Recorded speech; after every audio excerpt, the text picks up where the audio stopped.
Guys, thanks very much. Death Valley later on tonight, but we start between the hedges. It's ESPN's College Football, presented by Xfinity.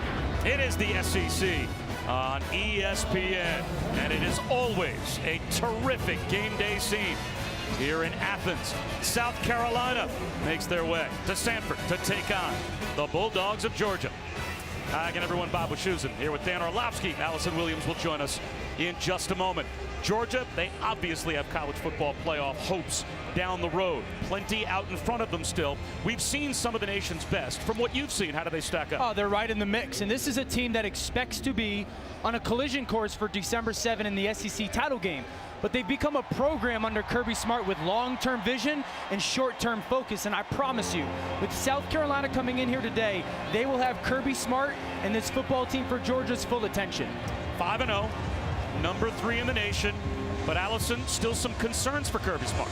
Yeah, Georgia has the 5th best rush defense in the country. They're the only team to not give up a rushing TD, but Kirby Smart is still apprehensive about how good they are. He sees some weak spots in this defense, and he wonders, are we that good? Or maybe we just haven't faced a team good enough in the run game, committed to really running the ball against us. He thinks they will face that today in South Carolina. He said they're big, they're physical, they have a good run scheme. And he said if our front can control the run game, it will be a huge key in this matchup. Well, Will Muschamp's Gamecocks won the toss and deferred their option to the second half. So they will put the Dogs on the field first in his 4th season at South Carolina, and still trying to get this program among the SEC's elite.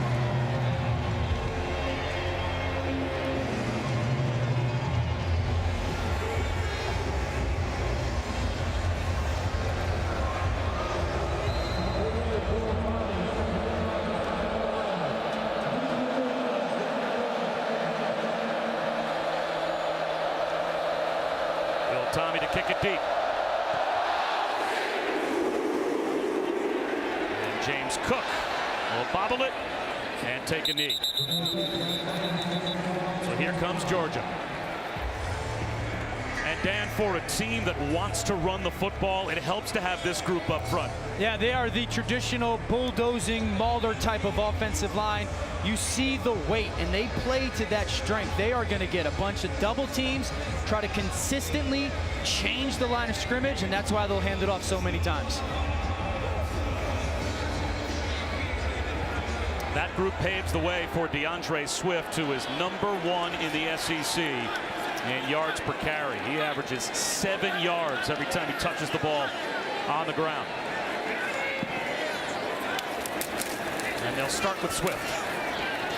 And just a massive humanity that moves the pile for about 4 yards on first down. They change the line of scrimmage for their head coach. Well, and that's the way Kirby wants to play football. He wants to impose this Georgia football program's will. You can see it with the size of the offensive line. They come out with an extra tackle playing the tight end position, kind of sending a message. Hey, this is exactly who we're going to be all day. First time in Georgia history that they are 5-0 for the 3rd consecutive season to start the year. From long throw, Lawrence Cager pulls it in, and he's got a first down. How about the keys for Jake Fromm? Well, for this offense, they've struggled a little bit the past couple of weeks. Let's go out and get some points early on. And listen, this is a team, we've talked about the run game. They're going to have to get the ball to the outside to eventually win this SEC title. South Carolina is going to play with some aggressive style on their back end defensively. As the quarterback for Jake Fromm, you make sure that you burn them in attacking those safeties. Now they've got 6 offensive linemen in front of DeAndre Swift. And they'll go play action off of it. Fromm, long throw to the sideline, and he connects with Tyler Simmons. Gain of 14, and another Georgia first down. See the feet right on the sidelines. Beautiful throw by Jake Fromm. Only where his guy could catch it, left foot down. Good completion, but I love the fact that they brought Simmons down in motion. We've talked about some of those outside guys really need to step forward. Well, they've struggled first man. What do they do to help them? Short motion, get the press off, and then it allows them to get that free release for that deep out route.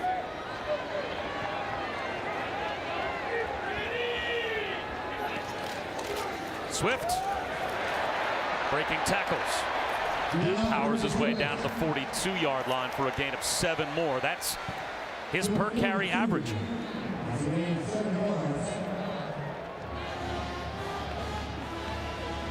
Yeah, you kind of like the fact that South Carolina looks, at least defensively, that they're trying to punch or rip at that football. Obviously, that Will Muschamp has said we're going to have to try and steal the ball somehow possession-wise today, and they're going to challenge Swift in his ability to hold on to that football on contact. Well, the Gamecocks start off the year at 2-3. They've lost 2 of their last 3. And it's Swift again, right up the middle. He's got a first down. But Will Muschamp told us earlier this week we're -2 for the season in the giveaway takeaway ratio. Can't win. Yeah, and I'd say that today for them to win this football game, because they're good enough, is they got to get to +2 today. They got to get to +2 on the turnovers. And not only that, Bob, but you got to do something with it, right? If you get those turnovers, you've got to turn them into 14 points to have this chance to come in here and pull an upset.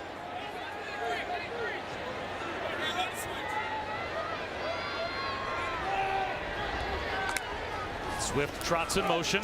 Fromm looks his way, wants the check down, and he hits Swift. A gain of a couple. TJ Brunson. Pretty good job in the open field on DeAndre Swift. You know, we talk about some of the great backs in college football, and obviously Jonathan Stewart at Wisconsin's brought up, and then people go, well, can he catch the ball out of the backfield? DeAndre Swift, to me, watching tape, is a guy that can do that more than people think or expect. Get him out, run some routes, beat the linebacker. Really nice job setting it up inside, breaking away. Little zone read to Swift, and here's a big chance for South Carolina now. You know they're going to sacrifice some yards between the 20s, but when you get this offense in 3rd down and medium, 3rd down and long, can you get off the field and get a stop? Yeah, and that's going to be the matchup today for South Carolina defensively on 3rd down, is how do you want to go after a kid in Jake Fromm who leads the country and starts? He has seen everything you want to throw at him. What Georgia likes to do is get empty backfield, and they don't even give Jake Fromm, hey, you've got to throw it here versus man or here versus zone. They give him 5 guys to throw to. He deciphers or eliminates guys before the snap and then goes through his progressions. Here comes a blitz. Fromm well protected. Now the pocket starts to collapse, and he gets back to the line of scrimmage. Kingsley and Igbari brought him down. 4th down and about 6. And they are going to go, it looks like, to the crowd favorite, Rodrigo Blankenship, to try and kick it. Well, they bring a late safety blitz, so you got 5 rushers at Fromm. They do a nice job of playing sticky man coverage, but really good job by Jake Fromm. 1, no sack, get forward, and then an excellent job by the coverage of South Carolina. Blankenship hasn't missed this season, including a couple from 50 plus, this one from 50 even.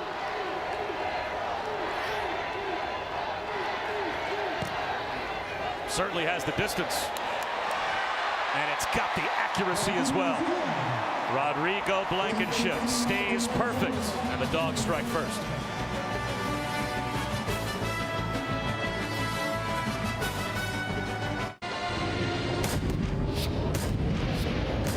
ESPN, home of the college football playoff.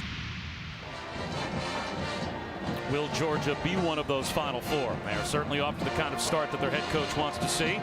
5-0 to begin the year, although South Carolina, Dan, doing what they have to do if they're going to have a chance in this game. Shorten the game, get stops on 3rd down, and force the Dogs to settle for 3s instead of 7s. Easier said than done, no doubt, and kind of like the thing of, hey, if we can just make this offense kick field goals, that's going to allow us to stay in this game and take advantage of some matchups they may have for South Carolina offensively.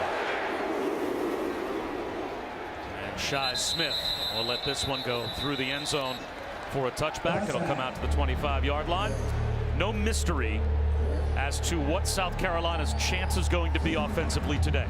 Give it to Tavian Feaster and Rico Dowdle and hope that they can control things. Yeah, both coming off really good football games. We had South Carolina week 1. They were a zone run scheme. Now they've changed to an offense that wants to pull a bunch of people, get these big offensive linemen out in space. But the thing is, they got to commit to it. That's why they got to stay in the game. They got to be able to run it for 4 quarters. Sideways, if not backwards pass to Shi Smith. That'll be a running play. And that will pick up a yard. Tay Crowder came over to make the stop. Azeez Ojulari there as well. 2nd down and 9.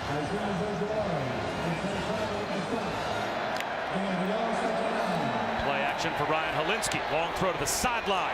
Up and over the head of Chavis Dawkins. How about the keys today for Helinski? Well, for the young freshman who's had some bright moments to start this season for himself playing, you're going to get some one-on-ones with the run game. You got to hurt Georgia in that. Find Brian Edwards. He'll probably be the best player when your football team is on the field on offense. And then you play with so much tempo. You got to play fast, but have a slow mind in a difficult environment. Edwards is the closest to the tackle box and the trips to the bottom of your screen, and there he goes in motion. 3rd down and 9. They set the screen up. Coming back to make the catch is Edwards. And he'll get gang tackled at the 31-yard line. About 4 yards shy of the first down. J.R. Reed, the first dog to get there. So it's a 3-and-out to start for South Carolina. He has now set the record, has Brian Edwards, a school record for consecutive games with a reception. Has a catch in every game he's played in.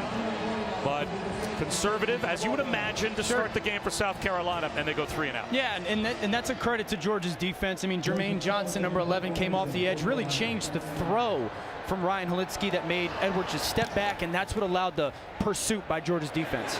Very fast, fair catch made by Dominic Blaylock, all the way back to about his own 11-yard line. So Joseph Charlton just changed field position. 58-yard punt.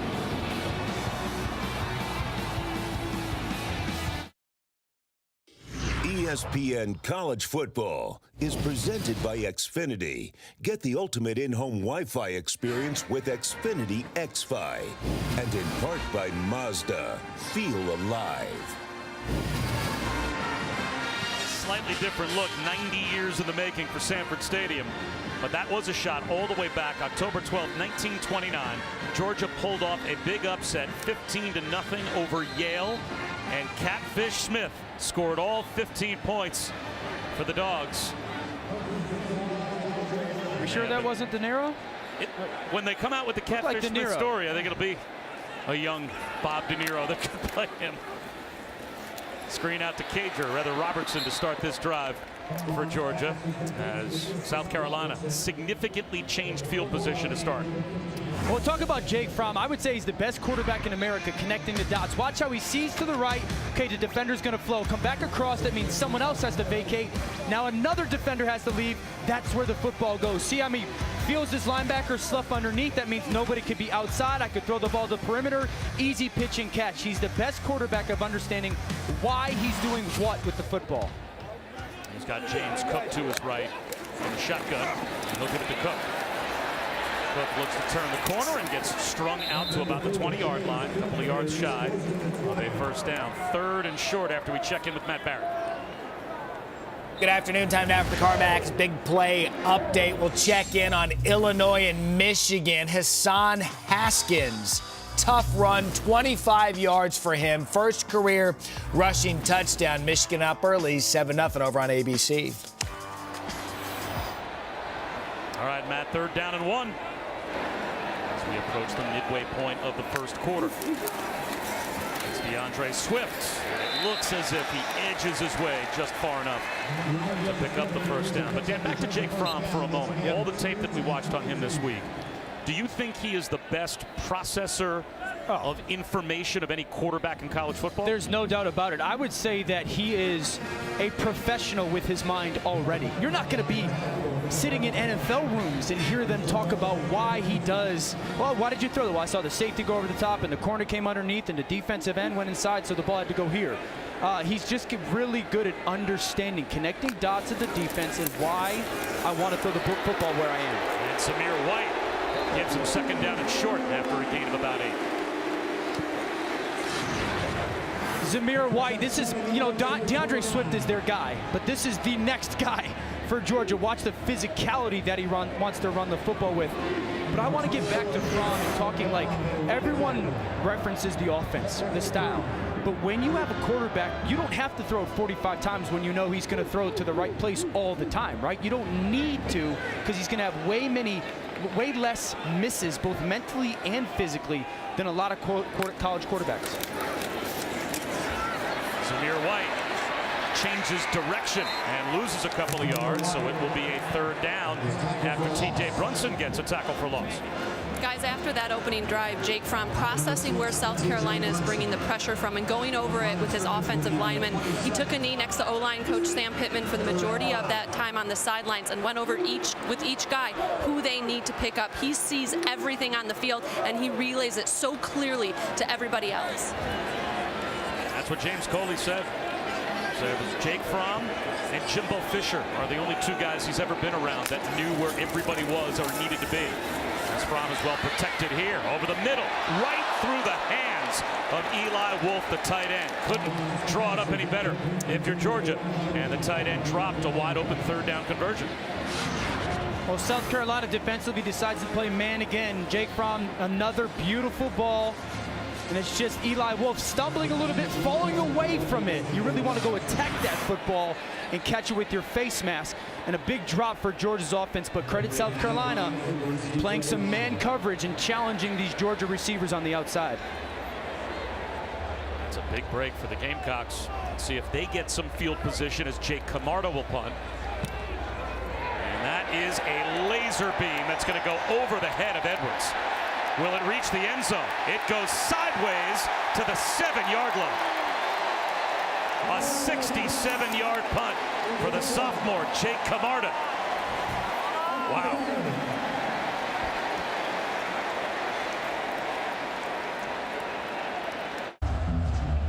Well, deep in their own end, Matt, South Carolina, as Georgia flipped the field, and the Dogs have a 3-0 lead. Bob Wischusen alongside Dan Orlovsky.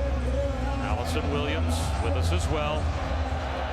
Jake Camarda's career-long 66-yard punt in South Carolina deep.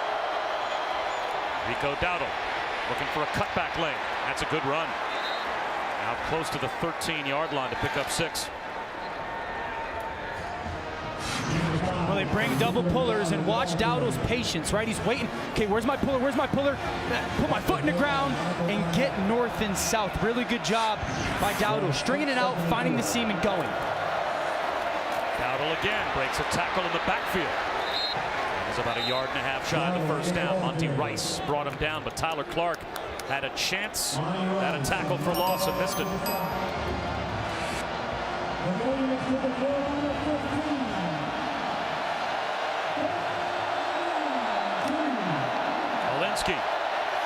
Over the middle, tipped, and almost intercepted with a flag thrown to the secondary. Richard LeCount off the carom, had a chance at a pick. We'll have to check the marker. I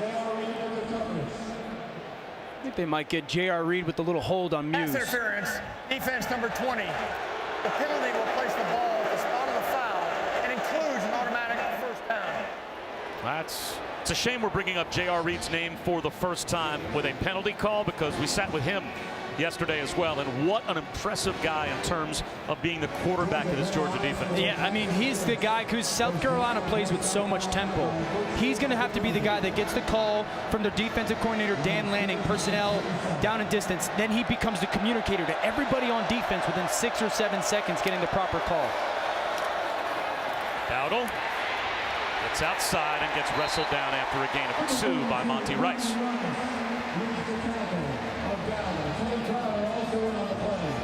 You can tell both of these football teams are playing a little bit the same defensively. Hey, we're going to get in your face, get to line of scrimmage, play some man coverage, and make you make difficult, contested plays both in the run game and pass game. Actually only gave Dowdle a gain of 1, so it's 2nd down and 9. Empty backfield for Ryan Hilinski. 2-2 as a starter since taking over when Jake Bentley suffered the Liz Frank injury in the opener. Hilinski, high throw, incomplete, broken up. He threw it just a bit behind Kyle Markway. You guys see Ryan Hilinski wearing number 3, and that's a number that means more to him than probably any of us can even imagine. It's the number worn by his late brother Tyler, the Washington State quarterback who took his own life in January of 2018. For Ryan's senior year, he changed his number from 4 to 3. He also got a tattoo on his right forearm. So every time he snaps the football, he knows that Tyler is with him. His parents are also with him. Kim and Mark moved from Southern California to South Carolina to be closer to Ryan. Every time Ryan throws a touchdown pass, you see that 3 up to the sky. He's looking for a 3rd down conversion here. And he finds Edwards on a deep crossing route, a big third down conversion as Helinski took a shot, and Mom and Dad love the intensity.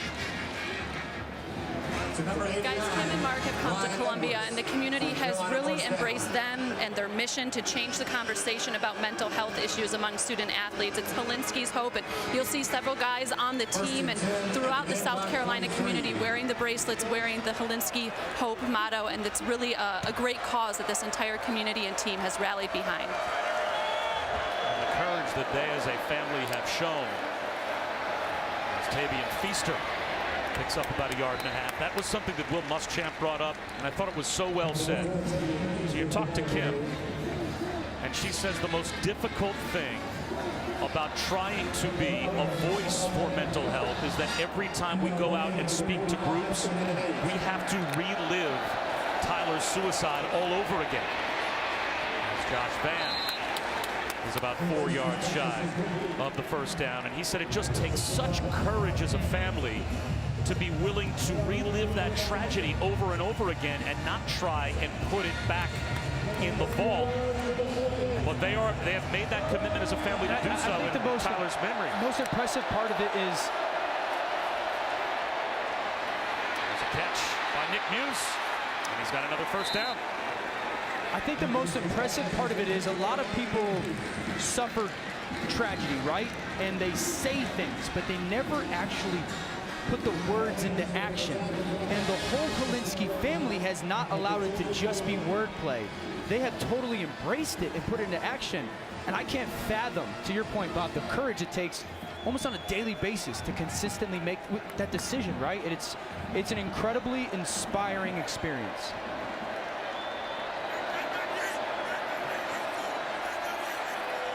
Play clock down to 6. Helinski changed something at the line of scrimmage, but that threw the timing off. It'll be a false start. False start. Offense number 84. 5-yard penalty. Remains first down.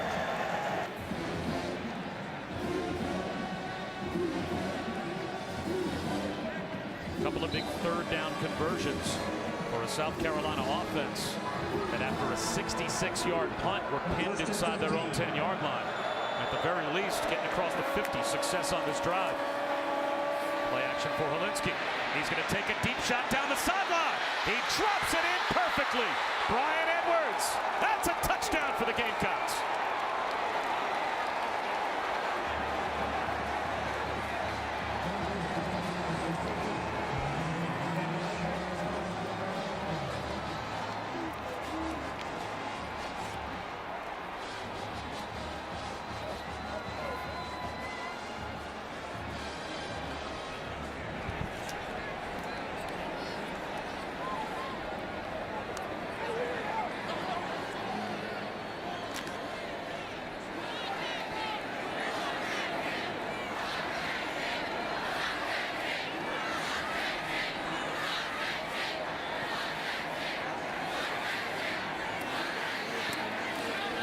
It's a 93-yard touchdown drive to give South Carolina the lead. For the young freshman handling the environment, they move the pocket for him a little bit. They understand that Brian Edwards is one-on-one in man coverage. You go give the big ball down the field, let him go make the play. Family celebrates together. South Carolina on top.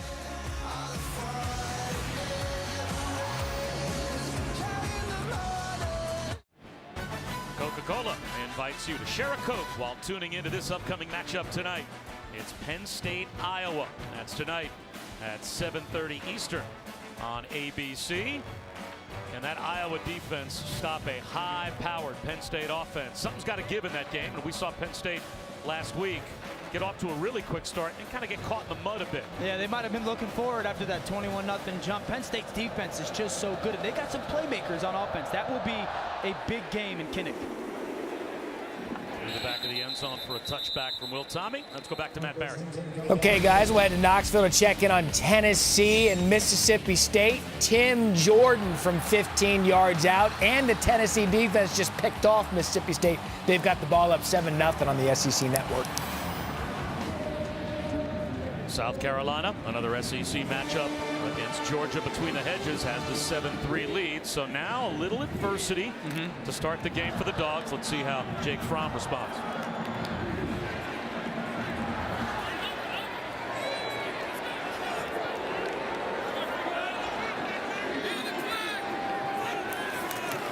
DeAndre Swift up the middle. Spins for a first down.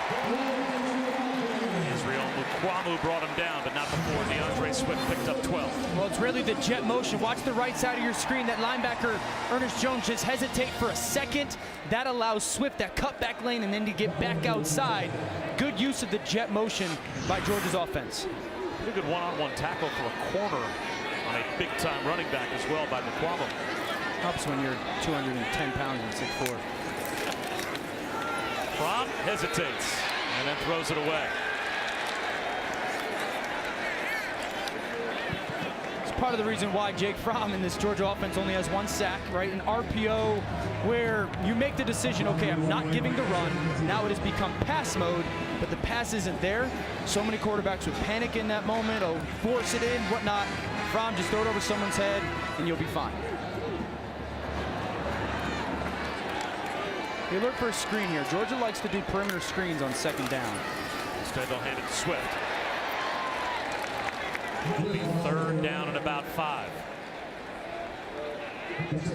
You know, as we head to third down here, Georgia's had some offensively on third down, and what South Carolina has done is said we don't, in essence, we don't respect or fear your perimeter guys on the outside. We're going to play man-to-man. And Georgia last series did a nice job of getting into some bunch splits to help guys get off press.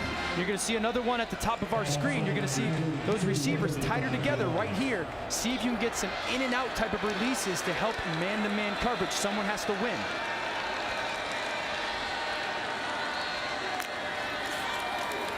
Fromm, pitch and catch to James Cook. He always seems to know exactly where he wants to go with the football. Well, the big thing is they put James Cook on the outside as a running back, and South Carolina kept Israel Mukuamu out there, the cornerback. You told Jake Fromm before the snap, we're playing zone coverage. We're changing it up. We're not going to play man. He takes the snap. You're in soft zone coverage. Ball's out of his hand before James Cook ever turns around. Easy first down. Play action for Fromm. Long throw to the sideline. The freshman George Pickens has a first down. Picks up 10.5. And that should take us to the end of the first quarter. And it will. Georgia on the move. South Carolina with the lead. Really good start between the hedges. Glad you can be with us on a Saturday in the SEC.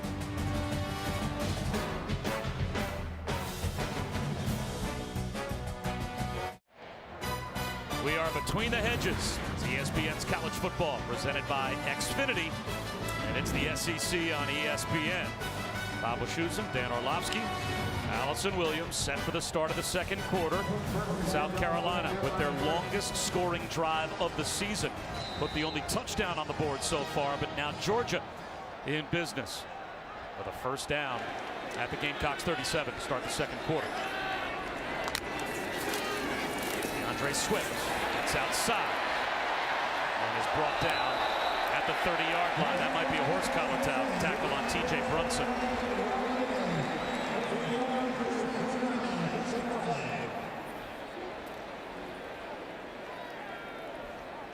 Personal foul, horse collar tackle, defense number 6. Half the distance to the goal, automatic first down.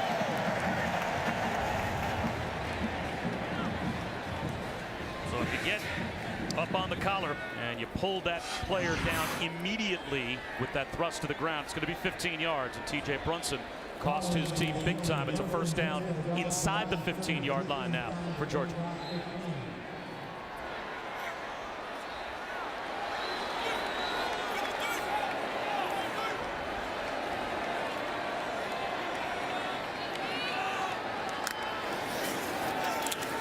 Fromm with a shoulder fake. Sidearms one. Down inside the 5-yard line to Blaylock. It's first and goal. That's a quarterback getting to number 3 in man coverage. They try to double move. That wasn't there. He came to number 2, crossing. That's not there. And then like this drop down, sidearm, a little Matthew Stafford, ex-Georgia Bulldog type of throw, and accurate, gets the ball down to the 2-yard line.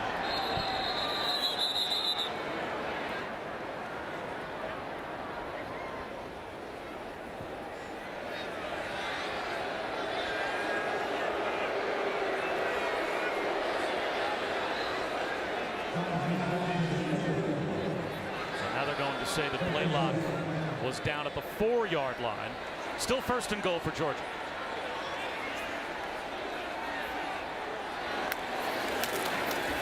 DeAndre Swift turned back at the goal line. It'll be 2nd down and goal at the 1. R.J. Roderick, the safety, came up to help. Now watch number 10 right side of your screen. Watch Roderick, the safety, with the help of Ernest Jones, number 53. Both get low, gain leverage, and make sure Swift and his legs can't get in. Another try for Swift. And he's in this time for the Georgia touchdown.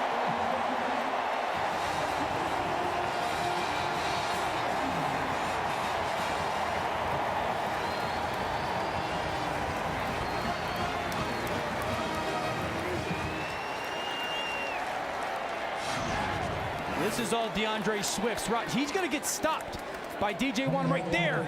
But the strength to get into the end zone, leg drive and power.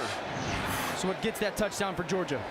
10 touchdowns last year for Swift. Already 5 rushing touchdowns now this season. The 180th consecutive made point after for Rodrigo Blankenship. Makes it 10-7 Georgia.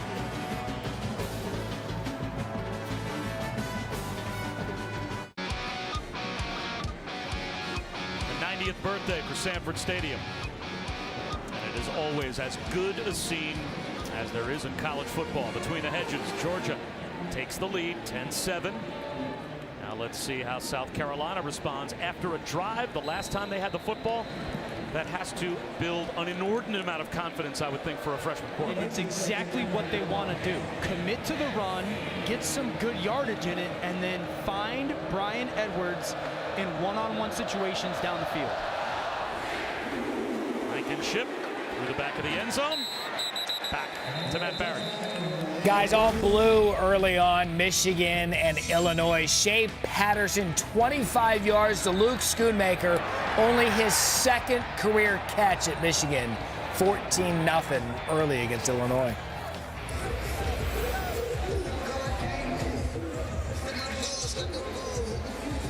Ryan Helinski, about as flawless as could be on that last drive. Starts off with a straight drop back on this drive. And over the middle, he's got Edwards, and Edwards has collapsed at about the 31-yard line, but picks up 6. Guys, Kirby Smart knew that South Carolina's tempo would present some challenges for his defense. It has, but so has their shifts and motions. So he made some adjustments in the back end of his defense and reminded his guys, you have to trust the call and respect your teammates enough to do their job. Continue to cover them. Our pressure is coming. No pressure that time. Although Helinski with a check down, at least a couple of yards shy of the 1st down to Edwards. So it's going to be 3rd down and 2.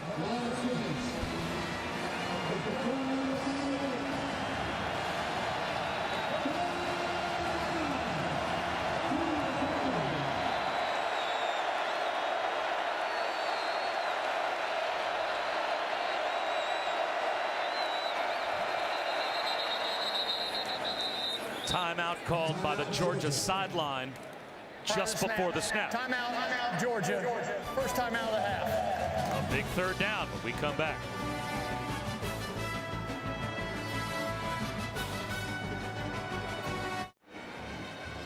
Yeah, this is why Georgia had to take that timeout. Look at the communication on their back end, right? They're trying to set to this empty set, and then watch 89, Brian Edwards move across. Walter Grant's in the wrong location, and as that motion comes over, you're in a bad place right there if you're Georgia. So all that communication by their defense, and then the motion forced Kirby Smart to make that timeout. Recognized by the Georgia sideline. Helinski, sliding attempt on 3rd down and short is on time for Nick Muse. He's got the 1st down. Holinsky holding that left knee, slow to get up. He took a shot, limping back into the huddle.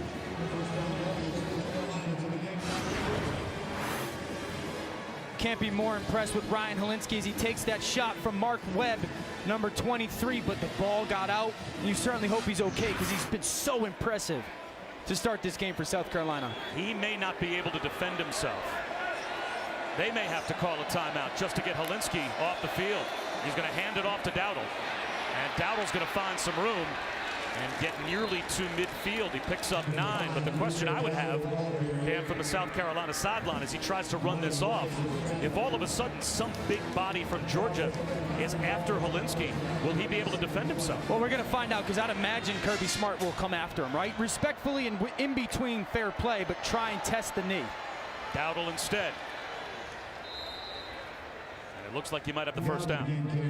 And this affects their play calling, right? As we see Takarian Joyner, South Carolina's backup quarterback. This affects your play calling right now if you're Brian McClendon in South Carolina. Okay, we want to get some yardage, but how is our quarterback feeling? He's going to throw it here. Swing pass, Dowdle, submarines for about 3. Brought down by the freshman, Kobe Dean.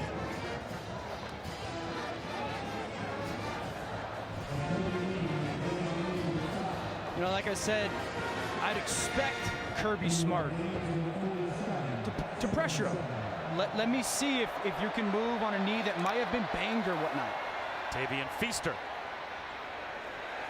grinds out about a yard. Ryan Holinsky's got 8 straight completions going right now, off to a 9-11 start, but they are faced with another third down, 3rd and 6. Gamecocks are 3 for 4 on 3rd down.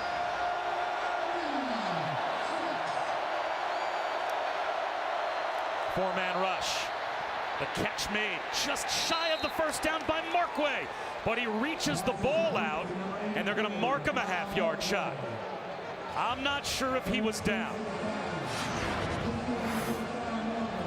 This may be a spot they want to review. He's not down.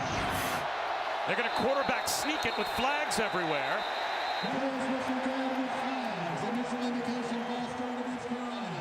We'll have to sort this out. Prior to the snap, false start, offense number 76. 5-yard penalty. It remains 3rd down. And that's why tempo sometimes hurts you. Like, there's more that you can gain from not going fast than you can gain from going fast. If you felt, because it's on your sideline too. That play by Markway was on your sideline. Someone had to see and at least get word down. This is really close. We don't have to go super fast. Let us take a look at that. And it ends up hurting South Carolina, which would have been a first down. South Carolina beat the replay booth.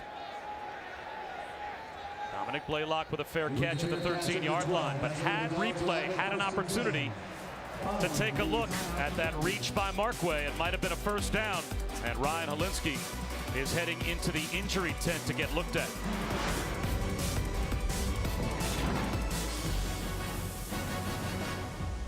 That is must-watch television. Those Saturdays in the South are so good. And we are in the South on a college football Saturday. Georgia back to the offense. Samir White finds a lane, gets tripped up, but he's got a first down.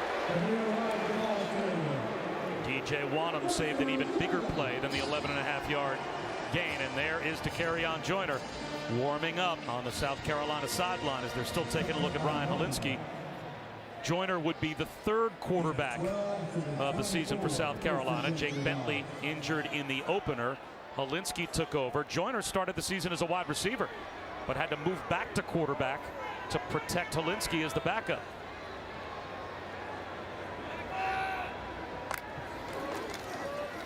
White, this time met right at the line by Ernest Jones. Still is able to power forward for about 4.5 yards.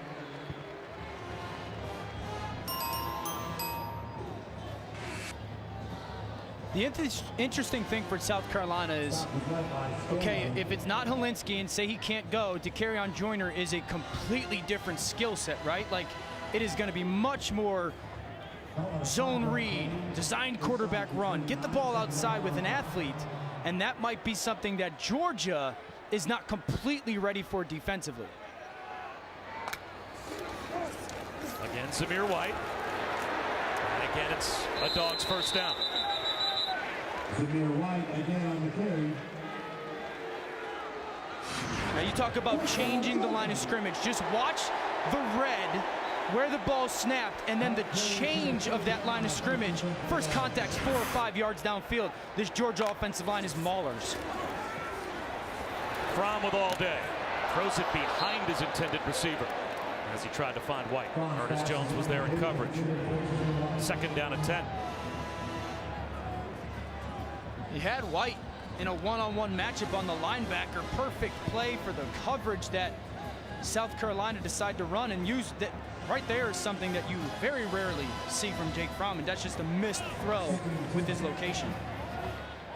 I mentioned it before, second and long. This is a really big screen down, all kinds of screens, though, not just to the running back, but maybe to a perimeter outside screen down for Georgia's offense.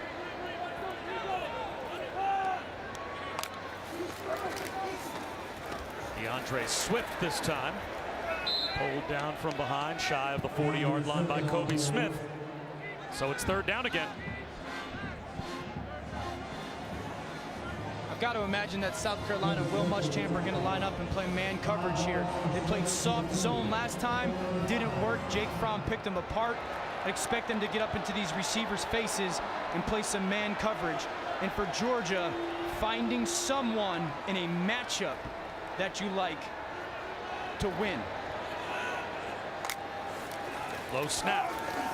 Fromm up the seam. Trying to scoop it up as Cager. And on the field, they will say that is a clean catch, though Cager comes up hurt.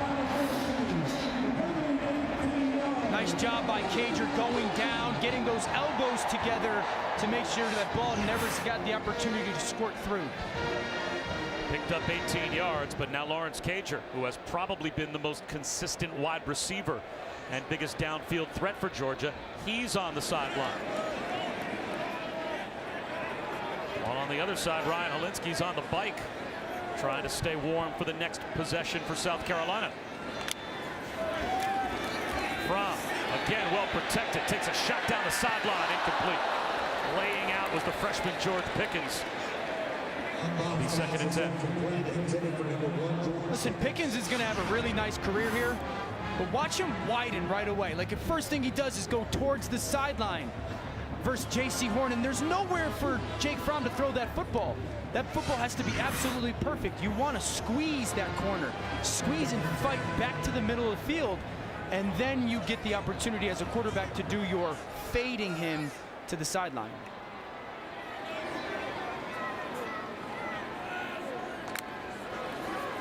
Swing pass to Cook. Rallying is the defense for South Carolina. Sherrod Green got there first. It's a loss of a couple, and now it's third down and a long 12. And I like the fact that you brought up Sherrod Green on that tackle. He's the third linebacker for South Carolina.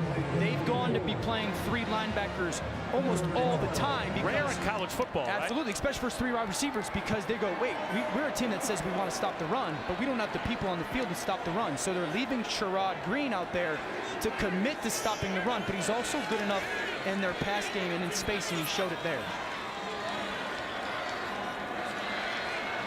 Georgia's 3 for 5 on third down, but third down and 12. Wide receiver hitch to Tyler Simmons.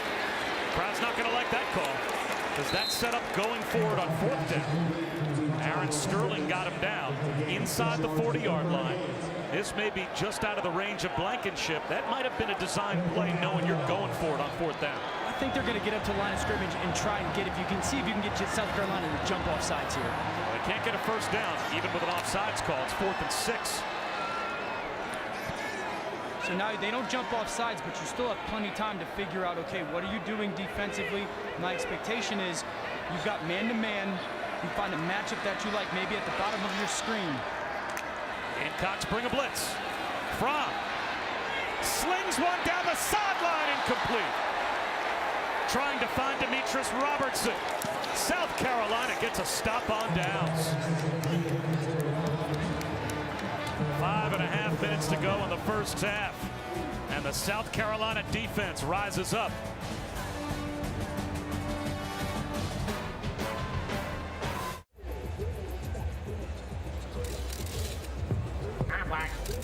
Time for our Aflac trivia question. The 4 Georgia Bulldogs that have been taken #1 overall in the NFL draft.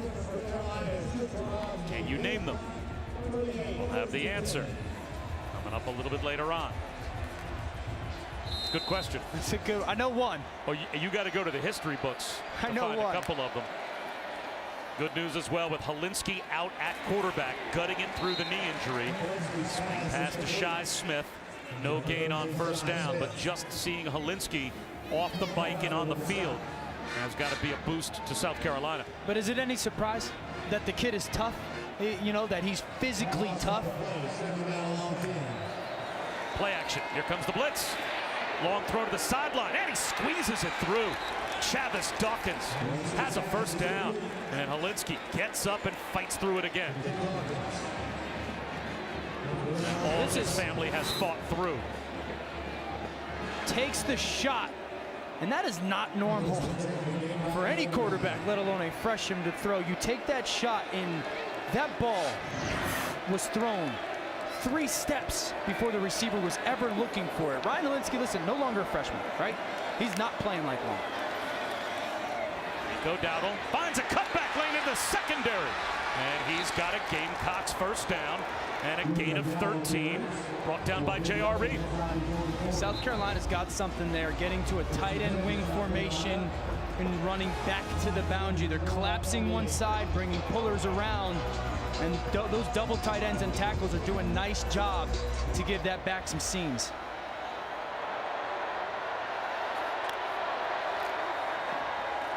Committed to the run. And why not? Rico Dowdle, 3 more. You know, talking to both coaches this week, it's rare that both coaches will just come out and admit exactly what they're going to do. Yeah. Right? Kirby Smart said, they're going to run the football on us. You say to the South Carolina coaches, they're expecting you to run. South Carolina coaches, including Coach Muschamp, says, you know what? Yeah, they're right. We're going to run.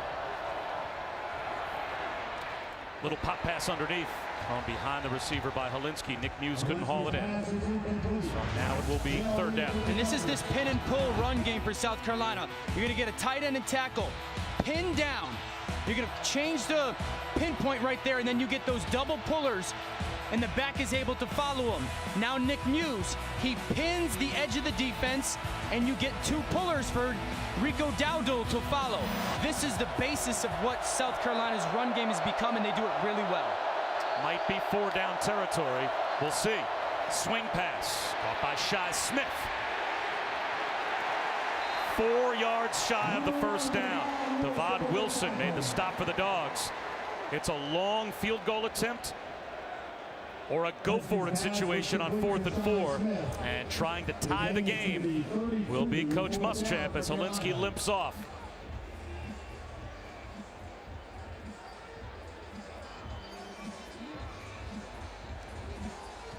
Parker White, 7 of 9 on the season, has only misses this year from 50 and 53.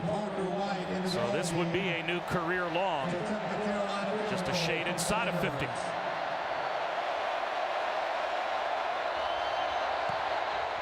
It's got the distance. It's got the accuracy. How about that? A new career long for Parker White. And we are deadlocked with 3 minutes to go in the half.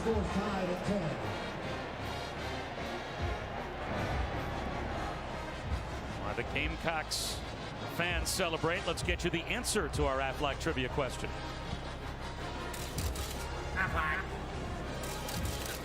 Who are the 4 Georgia Bulldogs to be selected #1 overall in the NFL draft? Herschel, of course, not on that list. If you know anything about the USFL, all the way back to Frank Sinkwich in 1943 through to an old teammate of yours, Matthew Stafford, taken #1 in the draft. Someone would say I got Matthew drafted #1 overall. Did you? Yeah, I mean, certainly not on purpose. Gotcha. But because of being part of a really, really substandard and poor 2008 team. So you're saying that the brass for the Lions said to themselves, we think we can get better at quarterback? Shocker. They take the most talented kid in the country. Wow. So, you know, I've known him for a long time. He hasn't necessarily thanked me for that, which is odd. Just so you know, next year, I'm not expecting Matthew Stafford to be next to me in this booth. Yeah. He's not replacing you on this job. I do not think that's breaking news. Kickoff. Zamir White, James Cook, deep for the Dogs. Gamecocks, heavy underdog by more than 3 touchdowns, are more than making a game of it. Let's see what Georgia does before halftime with 3 minutes to go after we check in with Matt. All right, Orlovsky, quit being so hard on yourself. Coming up with the Lexus halftime report, a little deep-fried football down in Texas. We'll check into the Red River Showdown. Plus, Tennessee trying to get a win at home. Plus, who needs to be on upset alert this afternoon? Jesse Palmer, Joey Galloway join me coming up on the Lexus halftime report. All right, Matt, all we're ever worried about with Orlovsky is the depth of the booth, Matt, in case you're wondering. Just want to make sure he knows where the rear boundary is and how much room he has. Oh, well done. Really well done. Proud of your effort there. Thank you. DeAndre Swift picks up 5 on first down. Guys, South Carolina loves the toughness they're seeing from their defensive line against this massive Georgia O-line. They're telling them they have to continue to be the more physical group, saying they're tall, but we have to get low, keep our hands inside, and win the war of wills up front. It's been a great start for the first few minutes here. They need to get that same level of effort and toughness for the full 60 minutes. Well, part of that is helped by number 3, Javon Kinlaw, who might be one of the better SEC defensive linemen, and then Aaron Sterling, kind of old school throwback players. They'll do it dirty, they'll get physical, they'll make it a nasty football game down low inside. So not only are they talented, but they've got the mindset to kind of go and counter against this Georgia offensive line. And that was Kinlaw at the bottom of the pile with the stop on Swift after only a gain of a yard. So now it's 3rd down and 4. And this is the down that has really slowed Georgia down offensively in this first half, is not being able to do anything on 3rd down in man-to-man coverage. They've got to find a way to get some stacks, some bunches to help releases, to get hands off from these defensive backs. Play clock at 4. 4-man rush. Fromm slings one into traffic, and a terrific catch made by Lawrence Cager for a first down, a gain of 10. Really nice job by Jake Fromm, moving in the pocket, finding the man-to-man that had a chance to win Cager with a tough contested catch. And now with 2 timeouts, playing with tempo is Georgia. That forces South Carolina into a defensive timeout.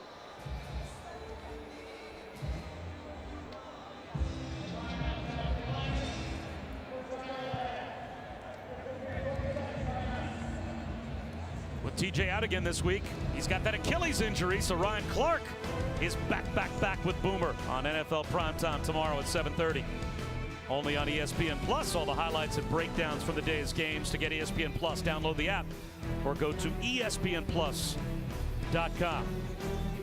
What has surprised you the most about how South Carolina has gotten this game tied? Well, I would say their run game. I figured they would want to run it, but this is a almost dominant run defense for Georgia, and so you never know, are you actually going to be able to do that? So that's been a little bit surprising. I've been blown away by Helinski. I shouldn't have been because of what I saw in tape. And then their defensive willingness to go, okay, listen, we're going to play man-to-man coverage. We talked about it, though. No one on Georgia scares you on the perimeter outside. No one scares you to go play man-to-man coverage. And I think that's got to be a little concerning for Georgia and their fans, is when teams want to and can play man coverage, we don't necessarily have a McCole Hardman or an A.J. Green or Riley Ridley that can beat it on a consistent basis.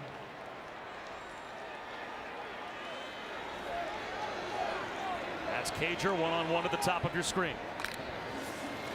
Fromm instead looks to the wide side and finds the freshman George Pickens. But South Carolina has played this defensively like an NFL game, haven't they? Keep it in front of you, no big plays, shorten the game. Georgia using clock here, and it just keeps the game low scoring and you stay in it. Fromm slings one to the sideline, and it's intercepted by McQuamu. He's down the sideline. Long strides to the pylon for a pick 6.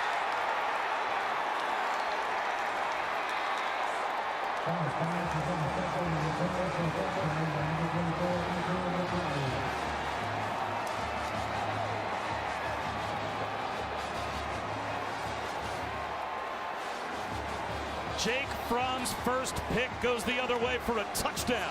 Kinlaw got the pressure. McQuamu read the throw to the sideline, and he took it to the house. 53 yards for a Gamecocks touchdown.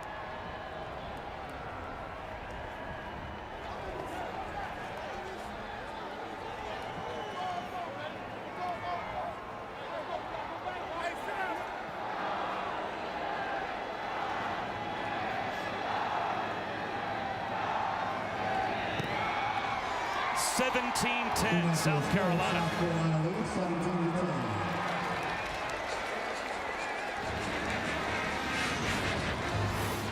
Watch this game by the defense. They're going to crisscross on this Georgia offensive line. Kinlaw starts inside. He goes out, getting leverage on Isaiah Wilson, and then Fromm moves. And whether he's trying to throw that ball away or not, Mukwamu's 6'4" frame long enough to go make the play. And South Carolina turns the turnover into quick points. That's what pressure can do, though. Earlier this season, you saw Israel Mukwamu, and you said, you know, he reminds me of somebody. Yeah, with his length and then his frame, he reminds me of Nnamdi Asomugha, who I played against in the NFL. Nnamdi was a corner because of the length of his arms. He was so good at getting hands-on. And then we often talk about catch radius for receivers. His catch radius as a defensive back was so incredible. We saw it with Mukwamu right there. If he's not 6'4", that ball's thrown away and that touchdown never happens. But the length of him as a corner is really so unique in college football. Only a sophomore. His third career interception becomes a pick six. James Cook takes a knee. Well, this season, for every field goal and extra point made by participating universities, Allstate will make a contribution to the university's general scholarship fund. Thank you to Allstate. You think if you're Georgia offensively, you should be aggressive again right now. Like short memory. Jake Fromm obviously has played enough short memory. You got to try and go get some points here in reset 2-minute mode.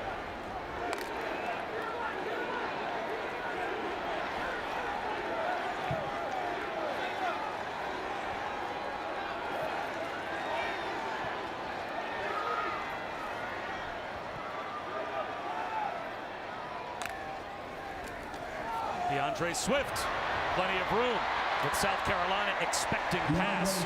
And he blasts up the middle for about 14 yards. That stops the clock with the first down. Still 2 timeouts for the Dogs. Fromm with a shoulder fake. Now he's out of the pocket. Long throw up the seam, and it's dropped. George Pickens couldn't scoop it off the turf top. Check that. DeAndre Swift was trying to haul that one in and just couldn't pick it up. Saw Swift do that in an earlier game. I think it was against Tennessee. He's just a traditional check down. Really good feel to go downfield because the linebacker was playing underneath the offensive line. Gave Fromm a ton of time. You know, South Carolina's not going to give you a shot downfield right now. I think just work the boundary. Throw some outs, throw some comebacks. These corners are not going to give you a deep ball downfield. 4-man rush, well protected again. There is the deep shot down the field, and it's well overthrown. J.C. Horn was there in coverage. Crowd looking for a flag, but that looked like very good coverage from the other sophomore corner, Tyler Simmons. They're trying to get a double move. They want to go out with Simmons and up, but you see J.C. Horn just staying on top, and he's on top of the receiver. Now Simmons is the guy that gives a little shove right there. But if I'm James Coley, I want to just get some easy completions, especially here on 3rd and 10. South Carolina is not going to come up and give you the chances you had earlier in this half. They will play soft, have something going towards the sideline, and outroute a deep comeback that can take advantage of the free access.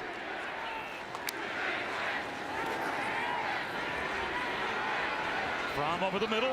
That's a first down catch. Majors got it. Let's see if they call a timeout, but the clock stopped, 25 seconds to go, and now it starts to wind. And now they will call a timeout. Just a little too much time is going to come off the clock there, even with it stopping, and Cager having to shake off, I think, the earlier injury that he suffered on that deep comeback down the left sideline.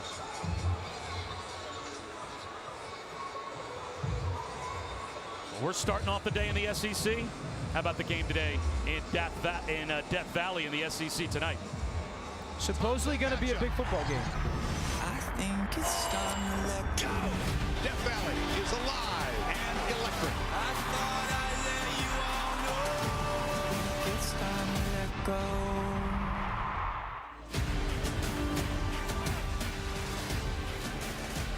Yeah, like I was saying, supposedly going to be a big football game. Florida's defense, you know, I'm excited to watch Florida's defense, who we also had again earlier this year. I don't think anyone's really gotten in the face of the LSU receivers. We're seeing it here with South Carolina's defense today. Get in the face and get physical with them and not give easier throws. And Florida will do that. Marco Wilson, C.J. Henderson, Sean Davis, they will get in the faces of these LSU receivers and challenge them, I really think, for the first time this season. And you think Florida might win that game outright? I do, because the defense and doing something to LSU that they haven't really consistently had done. And then I'm a Dan Mullen, Kyle Trask combination believer. I think that they're good enough to handle the environment. That's Dan Orlovsky. I'm Bob Wischusen. Allison Williams with us here in Athens as well. An eye-opening first half score. South Carolina's got the lead. One timeout left for Georgia. Four-man rush. Fromm steps up in the pocket. It collapses and down he goes. And I'm almost surprised that Kirby Smart called the timeout. The helmet came off of Jake Fromm, which means he's going to have to come off the field for a play unless a penalty was called. And Georgia did spend a timeout with 20 seconds to go. This is really certainly a coverage sack. But really what's going on is Georgia's trying to hit the home run every play, and South Carolina's playing soft, and there's nowhere to throw the football. And then that defensive line rush for South Carolina, because this coverage is so high, they're getting enough time to get home to Fromm. Now, because Georgia called a timeout there, Fromm is going to be able to stay in the game. But I'm not sure how frisky you want to get with your play calling here, do you? I mean, I would think third down, or rather second down and long, only 20 seconds to go in the half. Do you risk another turnover? No, I absolutely. You trust your quarterback who's played a ton of snaps. I think that Georgia has the opportunity again. South Carolina's playing so soft. You can throw this ball at about 20 yards on the hashes, like a big in, or towards the sideline. Now, the big thing you got to do is, again, the communication of, if we do get this first down, what is the operation? Is it a quick spike? Is it we're going to run the field goal unit on at some point? That's got to be part of your thought process here.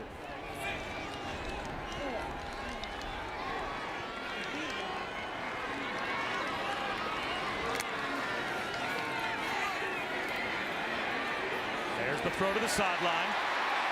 And that will stop the clock. George Pickens gets them into field goal range.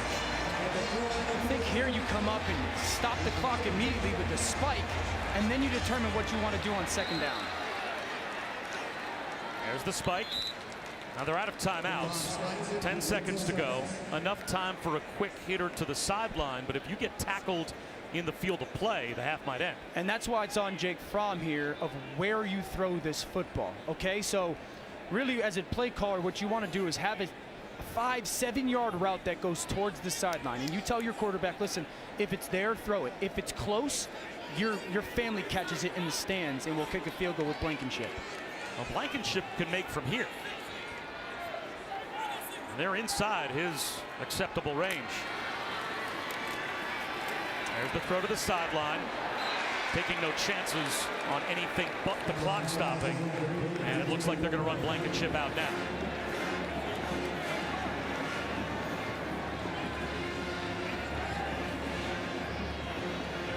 His career-long 55 in the Rose Bowl against Oklahoma a couple of years ago. That was a Rose Bowl record as well. And this one from 53.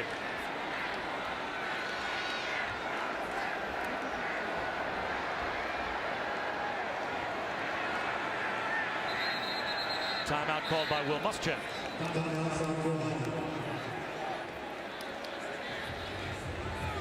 Really good job by Georgia's offense of giving yourself opportunity for points. You obviously would have loved to go down and get a touchdown, but good job handling the situation and getting yourself an opportunity to kick the field goal. I like the timeout by Will Muschamp. You're not taking him into halftime, right? You're also not icing this kicker, as coming up tomorrow on Sunday NFL Countdown. Before they square off head-to-head, Russell Wilson and Baker Mayfield go quarterback to quarterback, plus Peyton Manning goes one-on-one with Brett Favre. And how Patrick Mahomes' hairstyle has taken KC by storm. That's Sunday NFL Countdown, 10 a.m. Eastern on ESPN tomorrow. Well, this is a guy that made a 55-yarder in the Rose Bowl a couple of years ago. He also made a 51-yarder to give Georgia the lead in the 2017 championship game against Alabama. This is a 53-yarder at the end of a regular season half. And it looks like Will Muschamp's going to allow him to think about it a little bit longer. Crowd loves that.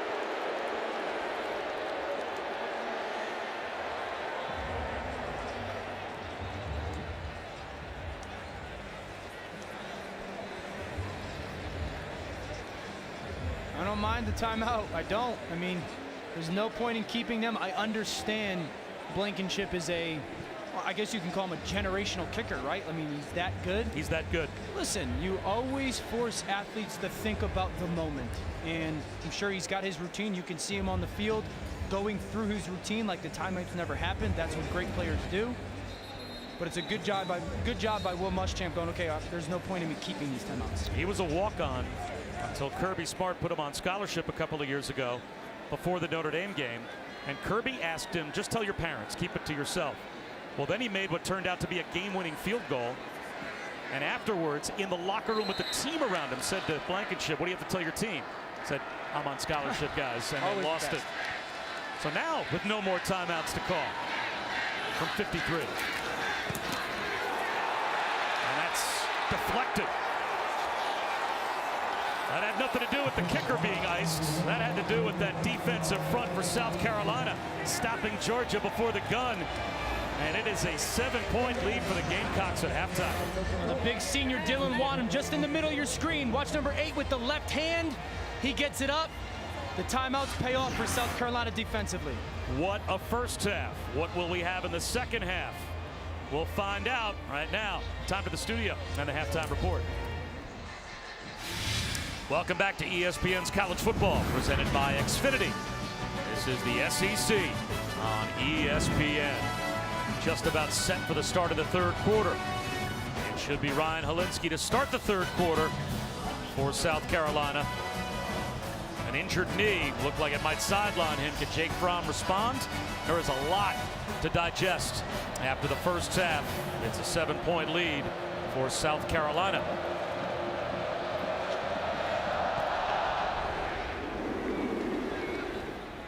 Gamecocks will start with the football. If they were to hold on and win this game, this would be the third best win in South Carolina history, and the first time since 2010 when they beat Alabama when they were #1 that they would beat a top 3 opponent. We did not expect this. What surprises you the most? Well, I think the way that the game is shaped out for them defensively, that they've kind of controlled Georgia offensively, just physically, their defensive line and out on the perimeter, and then this is exactly what South Carolina wanted to do. Commit to running the football and then potentially take some shots downfield. They've got a guy that they can do that with in Brian Edwards. That's the difference. On first down, a seam for Rico Dowdle. A great start to the second half for the South Carolina run game as they pick up 22.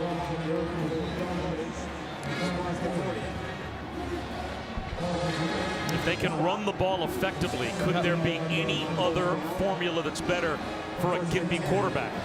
Absolutely, being able to turn it around, hand the football off, and in many ways control the football game for him. Dowdle again. And he picks up about 5, Allison.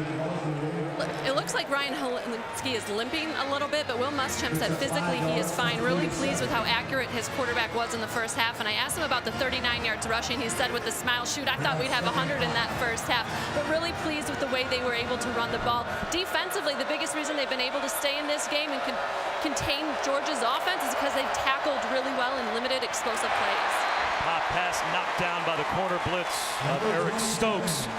It'll be third down and 5. And, you know, Will Muschamp can say all he wants that his quarterback is just fine. His quarterback is not just fine. He is absolutely fighting through an injury to that left knee. Yeah, credit to Ryan Helinski for the toughness, right?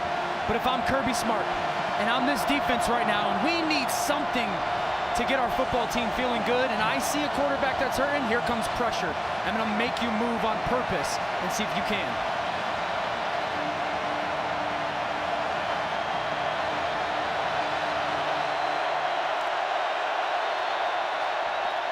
Tipped ball, Up in the air, bounces around and falls incomplete.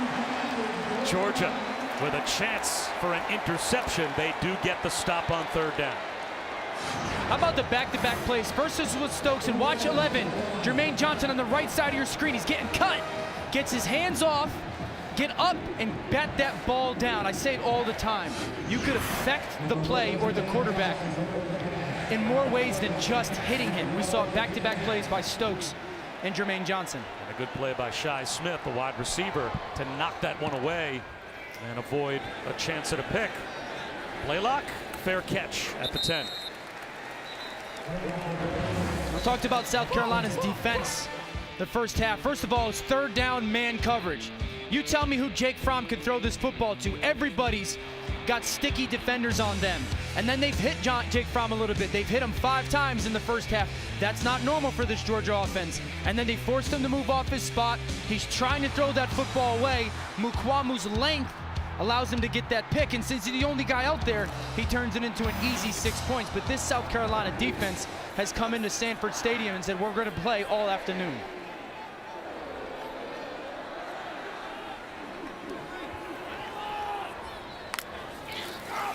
DeAndre Swift breaks a tackle and picks up about 3. DeAndre Swift out here.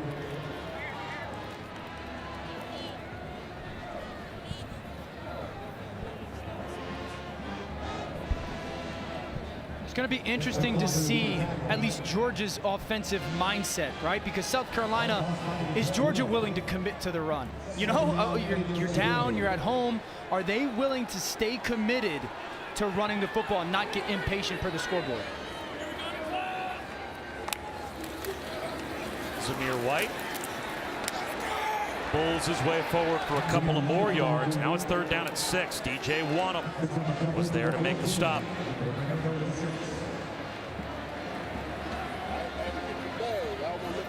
Now they'll roll Swift back in at tailback. I talked about early in the first half and just coming to the start of the second half, South Carolina playing man-to-man coverage. Look at this matchup right here. See if they get a stack, maybe move Wolf down. See if you can get some rub releases for these receivers. Fromm well protected, inaccurate on the crossing route, but a flag thrown. George Pickens tried to climb the ladder as Fromm airmailed him. We'll have to check the marker.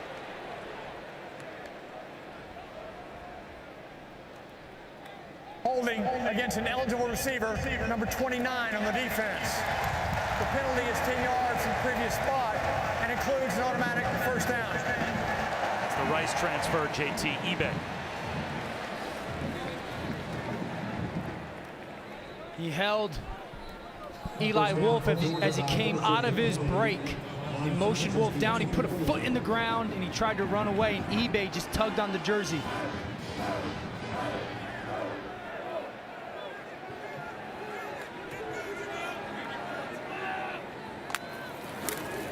Play action, pitch and catch to Robertson.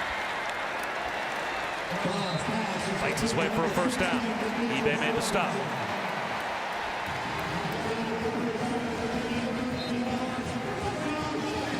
Nice little RPO there by Jake Fromm in this Georgia offense, but I'm looking at that formation and going, okay, when I get my tight end to the field, I got a chance to take advantage of an aggressive safety and play action. Don't be surprised if Georgia gets back to that formation and throws a shot down the field.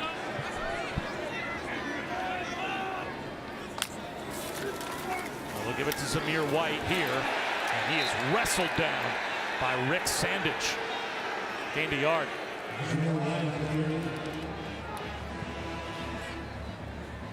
You know, we talked about Georgia's offensive line and gave them the credit that they deserve. But you've got to be really impressed with South Carolina's will defensively, like their effort on their defensive line. As Sandage might have gotten away with a face mask there, but their effort to stop this run.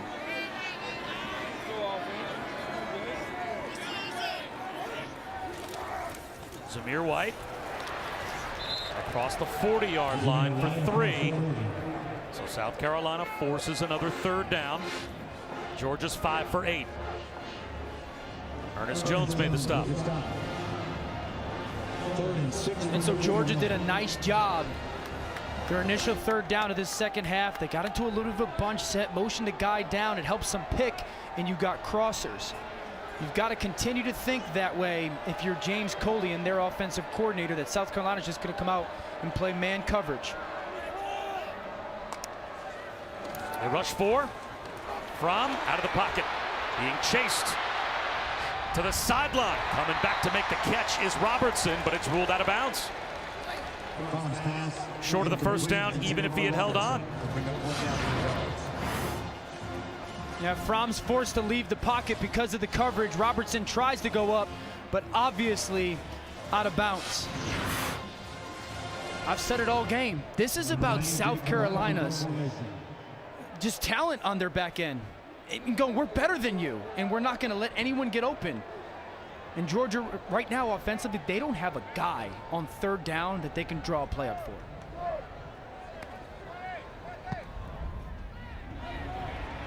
Edwards will let the Camarda punt bounce behind him, and it goes into the end zone for a touchback. Beautiful day in Athens, but the locals, Sanford, are nervous.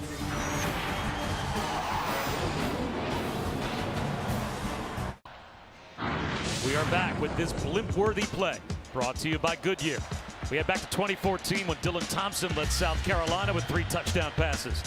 Hudson Mason threw for 191 and a couple of touchdowns as well. Todd Gurley added a score, but South Carolina held on as the Dogs missed barely a field goal with about 4 minutes left. That was the last win in this series for the Gamecocks. They've got the lead early third quarter here, but a penalty.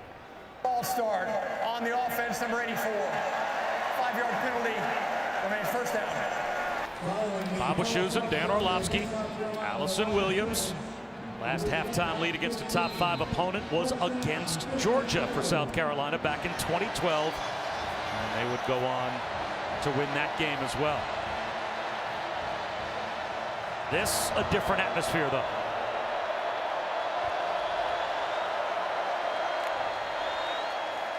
Holinsky, screen, Shy Smith, no chance. Slow developing play, and that can't beat the speed of J.R. Reed, Tay Crowder, and the Dogs defense. So well done by J.R. Reed and Crowder. They saw the motion come over. The motion brings you to the football so often, and there was no hesitation. And now you get first down penalty, first down loss of yardage, and you're backed up and the crowd comes into it. Tavian Feaster, 2 yards. It'll be third down and 18.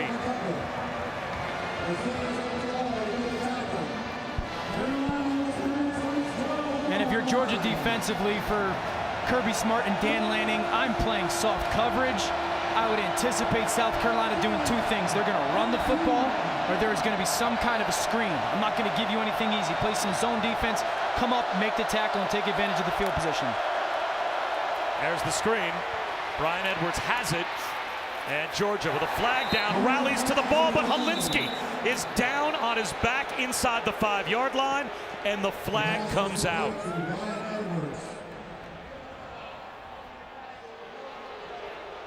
Number 19, 15-yard penalty from previous spot.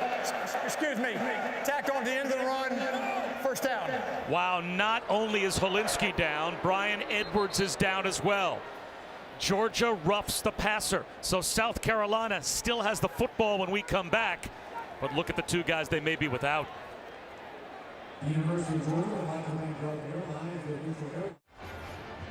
A very courageous Ryan Holinsky has fought through a knee injury all afternoon, but he had to be helped to the sideline while we were away, and now his mom Kim's going to come down while Dad waits up in the stands to check on him. Here's what happened. Well, watch Adam Anderson here, and then Cedarius Hutchinson.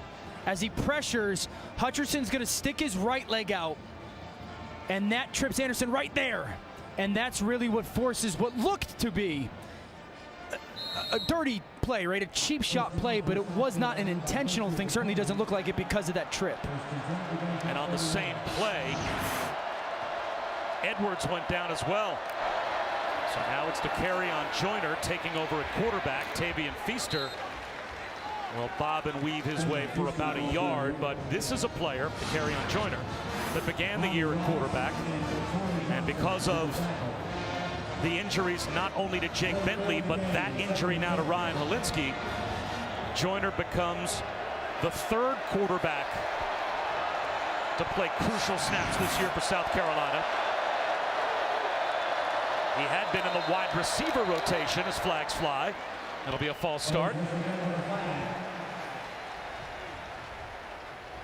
False start, offense number 50. 5-yard penalty, remaining second down.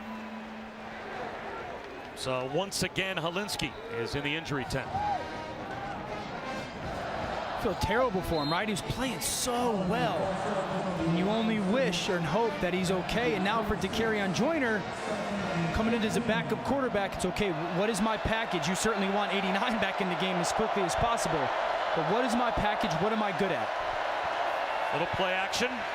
Bootleg swing pass intended for Josh Vann, and threw it behind him.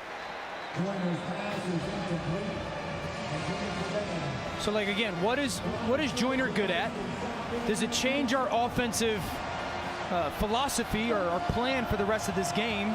And then for Georgia defensively, what is this kid going to do? Is it more of a run game for him? Obviously, 3rd and 15. You're going to be a safe play call right here for South Carolina, maybe quarterback draw, and Georgia needs to anticipate something like that. There it is. Tavian Feaster into the secondary. Are you kidding me? He's got a first down.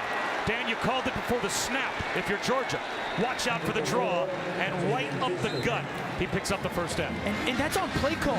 South Carolina is spread out, and Georgia only leaves 5 guys in the box, 1 linebacker.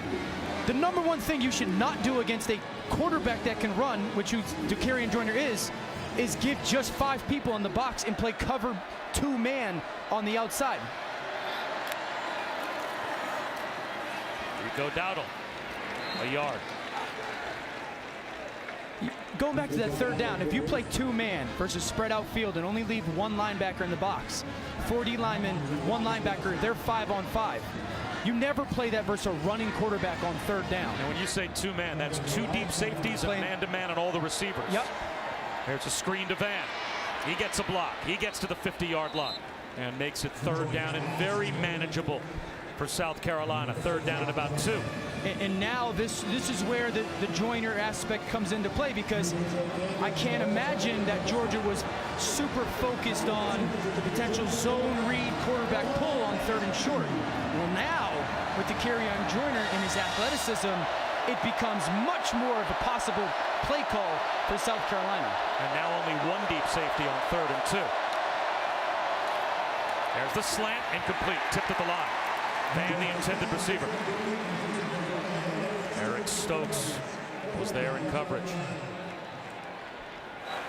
Guys, Helinski remains in the injury tent. I did see them take a bag of ice into him, though, which is never a good sign. However, Edwards had both of his ankles taped, his left ankle taped twice. He was trying it out, has his helmet back on, and it looks like he may be able to return to this game. Well, that's very important for Dakereon Joyner, because for any future possessions, he's going to want his best player on the field. End over end punt from Charlton. Blaylock lets it bounce, and it takes the hop into the end zone. Fortunate for the Dogs.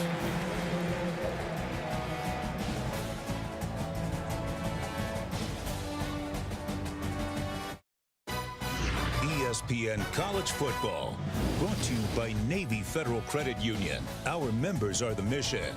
We're big fans. And Corona Premier. Lower carbs, lower calories, higher expectations. Enjoy the view. If you're old enough to have seen this guy in this stadium in his prime, he was a force of nature. Just an incredible player to watch, and the greatest player in the history of Georgia football. Here's Zamir White. What a tradition they have of great running backs for Georgia. And White gets the drive started. But how about this week's CFB 150 all-time greats? We had a unanimous vote that Herschel Walker was indeed the greatest of all time at Georgia, but that's pretty good honorable mentions there. Frank Sinkwich won the Heisman. Champ Bailey, as good as it got as a cover corner, and David Pollock, our guy Pollock, certainly deserves a He looks a little well. different now, Pollock, than he did certainly on the pictures around campus. So many good players, though. Like, I would put David Green up there. You guys are quarterback eaters, man. Well, it is hard to pick only 5. Here White brought down, White at the line of scrimmage by Rick Sandage.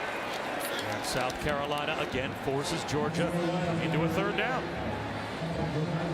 There had to be some kind of miscommunication by Georgia's offensive line. As we see Ben Cleveland, who's the right guard, coming off. My imagination is I would imagine he should have gotten Sandage there, but this is the story of the game. Georgia has to find a way as coaches to help their players win in man coverage. Motion down, get into some kind of stack, and get some free releases. Blitz coming.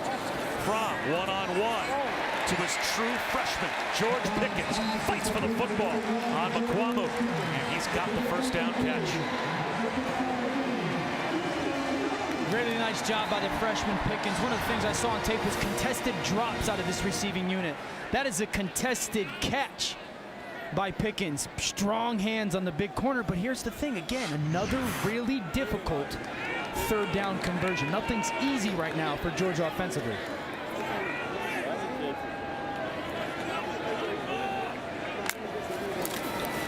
Play action. From was looking downfield for the deep ball and could not find that open receiver again, which allows the sack. DJ Wanham and Kobe Smith all over Jake Fromm. Really good job by the underneath defenders of South Carolina to drop underneath the big end that's coming at about 18 yards. They tell Jake Fromm, you can't throw it here, and that just gave enough time for that rush to get home. Coming into today, Jake Fromm had dropped back 114 times this season and had been sacked once. That's the 3rd sack of the day for South Carolina. He's getting soft coverage on the outside. You see how soft these corners are. Got some free access throws. 4-man rush.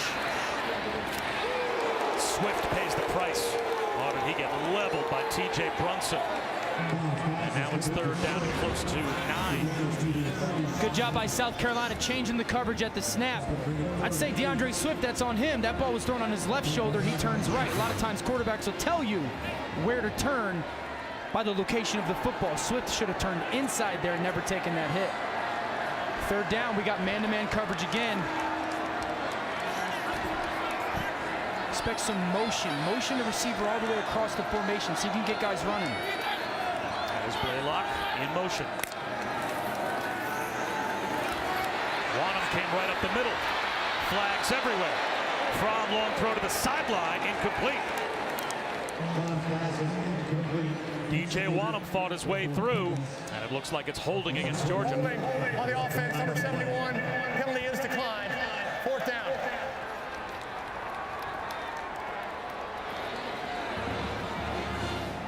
If I would have told you, Dan, we'd have 3 minutes to go in the 3rd quarter. Georgia is at home, and they have not had 1 3-and-out on offense today, and yet they've got only 10 points on the board. Wow. 3rd down. They have been dominated on 3rd down offensively. Wobbly kick for Camarda. Shi Smith let it bounce, and it rolls dead at the 17.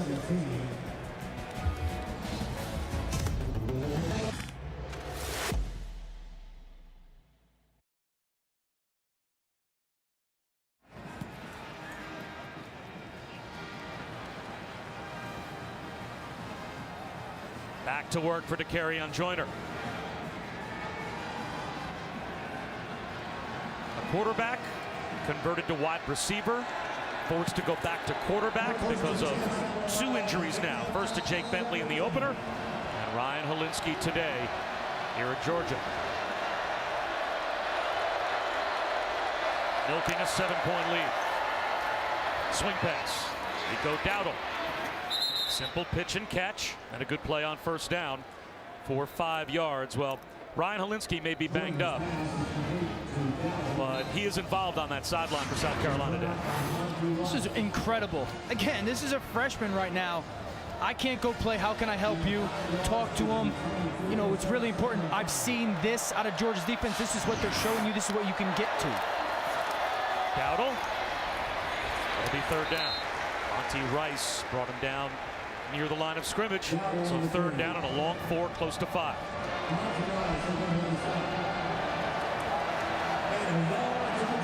Yeah, South Carolina's going empty backfield. No light. So Georgia still has only 5 defenders in the box. You're outnumbered if you're Georgia defensively right now. And they can't get lined up. Joyner in trouble. He will scramble. And he'll come up just short of the first down.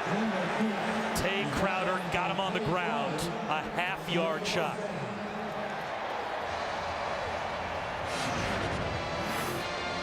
Nice tackle by Tay Crowder in the open field. Coming off his coverage and making sure just short enough to get his defense off the field. Ryan Helinski trying to will that to a first down. But it'll be Joseph Charlton out again to try and kick it away. Second in the nation in yards per punt.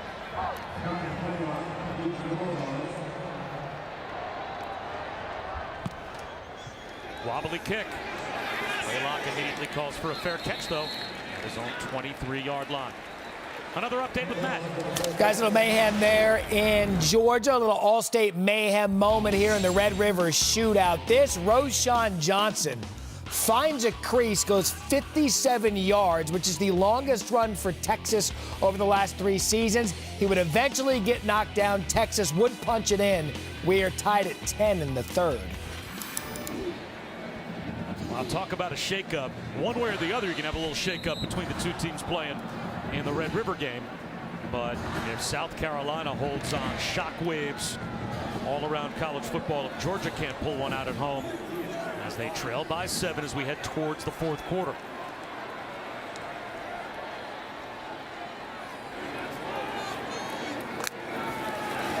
Fromm back to throw. Steps up. Over the middle into double coverage. And he squeezes it through to George Pickens. What a play by the true freshman.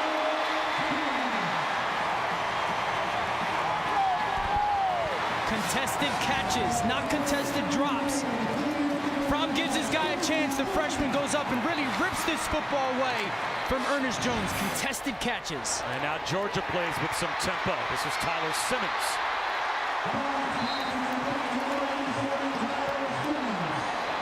Gain of 8.5. And look at the Dogs trying to go quickly to try and get South Carolina on their heels defensively.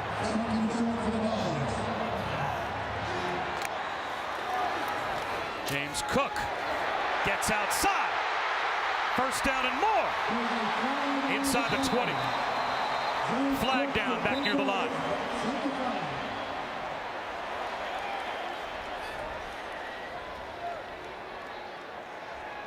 Holding on the offense, number 74. 10-yard penalty for spot of the foul. Second down.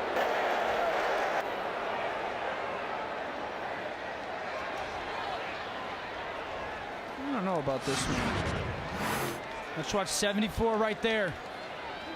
Ben Cleveland, it's not at the initial contact, but watch when he gets hands on that linebacker. And then when he tries to separate right there, it's a little bit of a jersey tug. Isn't a little bit of a jersey tug kind of the definition of holding? Says a defensive guy. Yeah. There's holding on every play like that. I don't think that's holding. You're a quarterback. You used to take all those guys out for dinner. What might be the final play of the quarter? It's a first down nonetheless for Georgia. They'll move the chains to the 30-yard line to Demetrius Robertson. And we head to the 4th quarter here between the hedges. 7-point lead for South Carolina.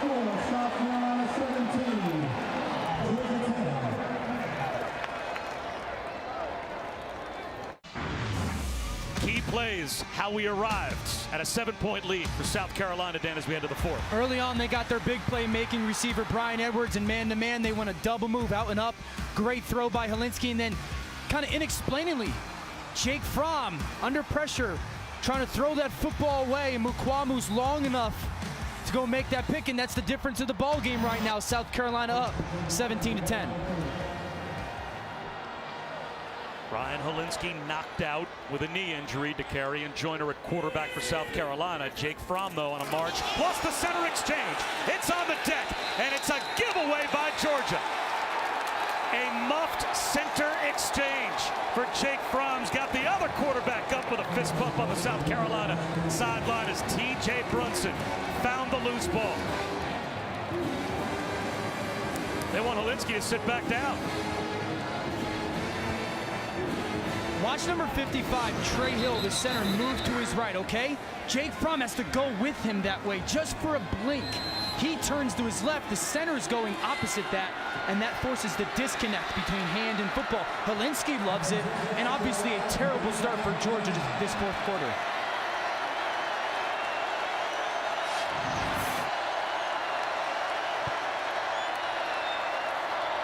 Tavian Feaster looking for a cutback lane. Gets out across the 30 to about the 32-yard line. Picks up 3. And they're trying to get things straightened out over on the sideline with the center exchange. And remember, we talked to the coaches yesterday, and they love Trey Hill, but sometimes the snap is not exactly where you want it, and that's a big deal. We saw it there. Joyner in trouble. Dodges, tackles in the backfield, tucks it under. Lowers his shoulders and gets the first down.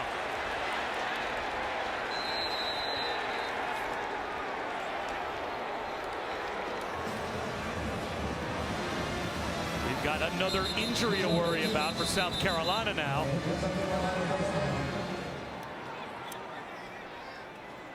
That's Sadarius Hutcherson, the left tackle, who's down. Already without their quarterback and their best wide receiver, the left tackle. Now looking at his left knee. Getting a college football Saturday started. Time for today's Wendy's Weekend Watch. Florida State Clemson coming up next, and then two big ones later on tonight. Big Ten, SEC, ranked teams against ranked teams. Dan, what jumps out? Well, everyone's talked about Joe Burrow versus the Florida defense. I'm looking at Kyle Trask versus an LSU defense that, you know, hasn't been what they traditionally have been. They're not getting home to the quarterback, and Florida skill players on the outside match up well. I think Kyle Trask has a good chance to go into that environment and at least play well. Delayed handoff to Rico Dowdle. That was Dan Orlovsky. I'm Bob Wischusen. Allison Williams with us here as well. And between the hedges, South Carolina playing with tempo. A little screen, but flags down. They must not have been set. This is going to cost South Carolina 5. Now with the 7-point lead and the third-string quarterback. Ball start. Offense. Not all 11 players were set for a full second. 5-yard penalty. Still second down. Do you like still playing with tempo here? If you're South Carolina, would you prefer to milk the clock? No, I like playing with tempo because that's who you are. There's a lot of football game left. And also, remember, going back to an athletic quarterback, tempo sometimes creates misalignment. With the guy that has the speed that Joyner does, if you get a guy misaligned, that could be a massive play for your offense. Now, that false start was on him. He's got to make sure everybody gets set before he ever snaps that football. Bootleg, Joyner, long throw, incomplete. Shi Smith, the intended receiver. And the pressure came from Nolan Smith, the #1 overall recruit, putting pressure. There it is. Nolan Smith has got a bright future. Big shot right there on Joyner. And I've talked about these 3rd and longs for Georgia so far. Do not put just 5 people up in that box and give the opportunity for the draw or quarterback draw.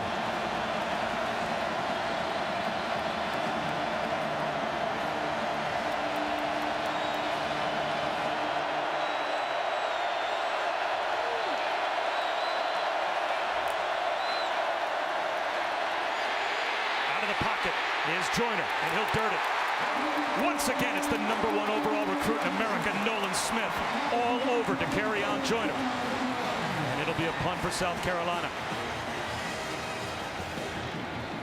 They played zone. They brought a corner blitz. Tyreek Stevenson comes off the right side of your screen, unblocked. He forces Joyner to move. An outstanding job by Nolan Smith, staying where you're supposed to stay. Keep contain and leverage, make the play on Joyner. Fair catch for the freshman, Dominic Blaylock. Georgia's got it back, down by 7 after a 42-yard punt.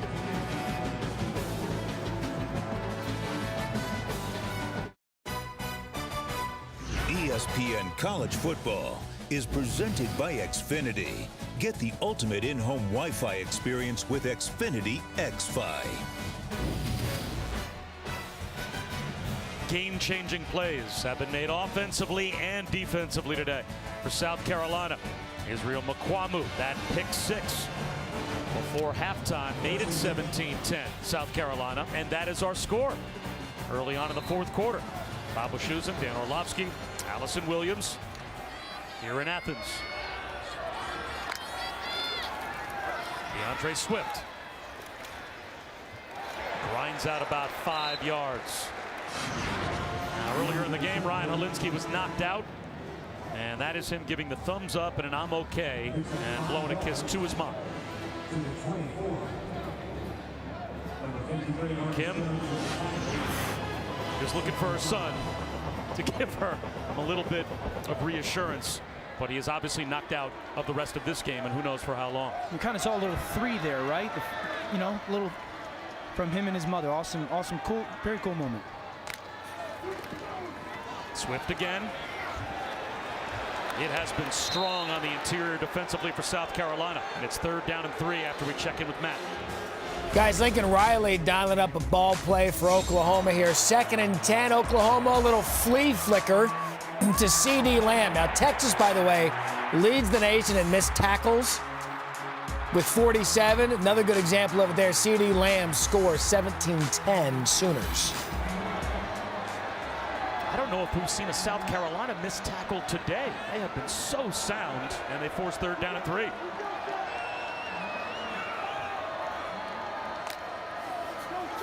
Jake Fromm from a clean pocket, incomplete.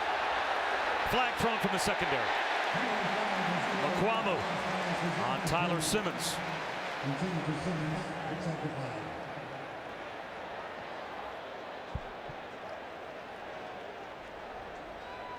Pass interference, defense number 24. The penalty will place the ball at the spot of the foul. Includes an automatic 1st down. Mukuamu's in good position, but watch at the top right there at the 30-yard line. There was just a little bit of tug. He pulls Simmons just close to him right there. He's in good position. He's so long. Unnecessary pull at the back of the jersey. DeAndre Swift right up the middle. And there is that big offensive line just changing the line of scrimmage for 4.5, maybe 5 yards. Penn State, Iowa at Kinnick later on tonight. 7:30 Eastern, 6:30 Central on ABC and the ESPN app. That's our Saturday night football game presented by Wells Fargo. And this is a down for me that I think Georgia needs to do something offensively, aggressive-wise. They've been so run, 1st and 2nd down. Getting into 3rd down, you want to be aggressive with the play-action shot here on 2nd down. Zamir White this time, going nowhere. 3rd down and 6.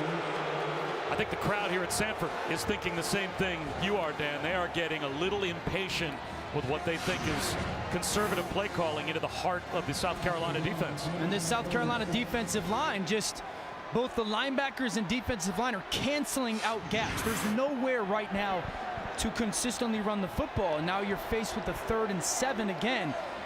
You can see the signal from South Carolina defensively. This bunch set that Georgia's in, they're going to zone this off. So now if you're Georgia, you've got to find some zone beaters.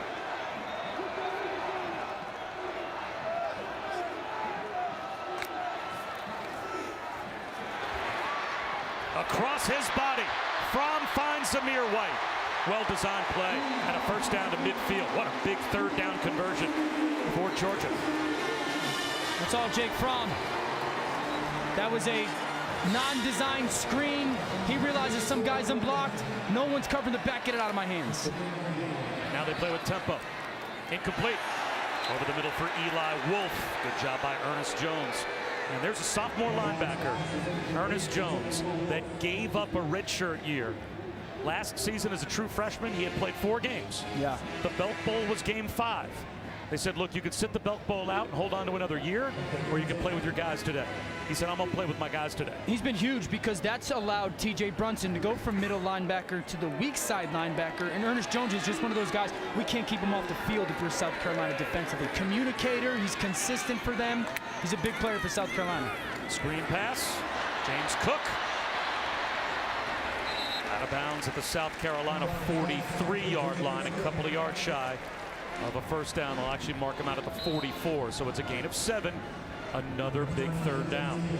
And let's be honest, like, if you're Jake Fromm, this 10-minute stretch is huge for your career and legacy. Like, if you're the best quarterback in the country and you're the best quarterback in the SEC East, you do not allow your football team to lose this game. And third downs are going to be the story for the next 9.5 minutes.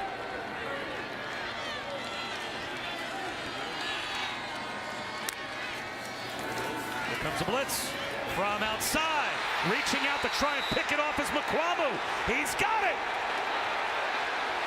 Second interception of the day for Israel Mukuamu. An errant throw from Jake Fromm.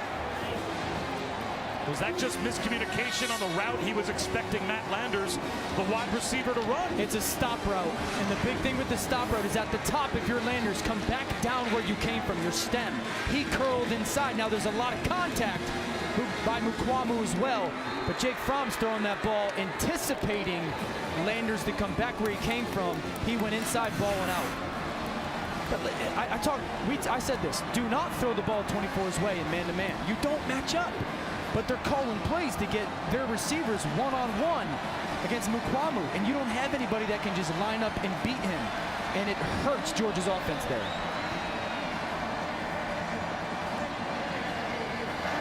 I think they want to make sure that Mukuamu, as they go to replay here, had complete control of this football as he came down with it.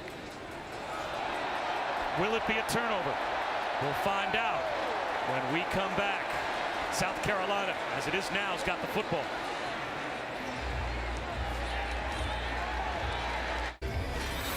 We're back with this week's college football playoff rankings brought to you by Allstate. We could be in store for a shakeup.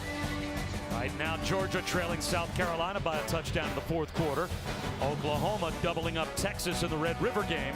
Everything else later on or tonight. Of course, the big one between Florida and LSU right here on ESPN at 8 Eastern.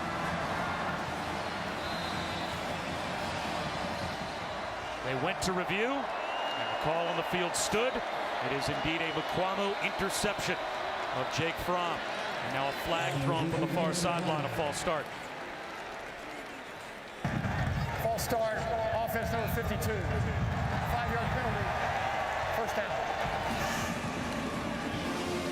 That's the second time we've seen that. What Georgia's doing is, when the motion comes, watch their defensive line shift. Now back to the interception.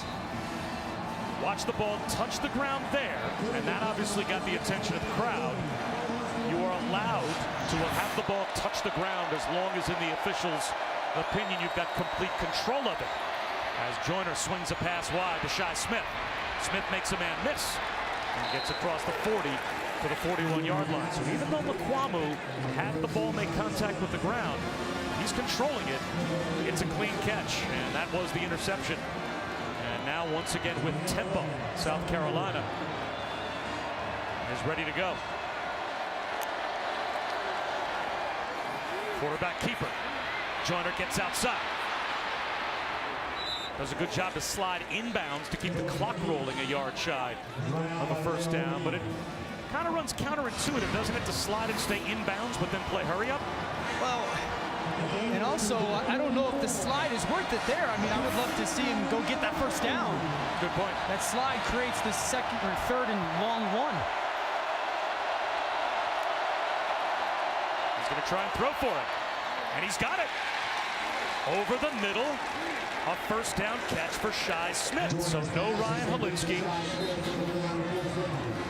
Brian Edwards has been able to make his way back in the game.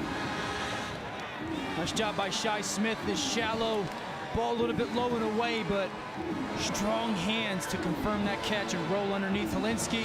How awesome is it seeing him on the sideline and his energy for this team?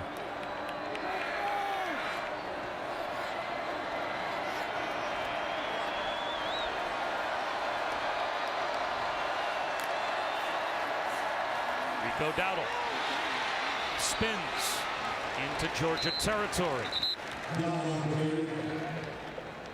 Brought down by Tay Crowder.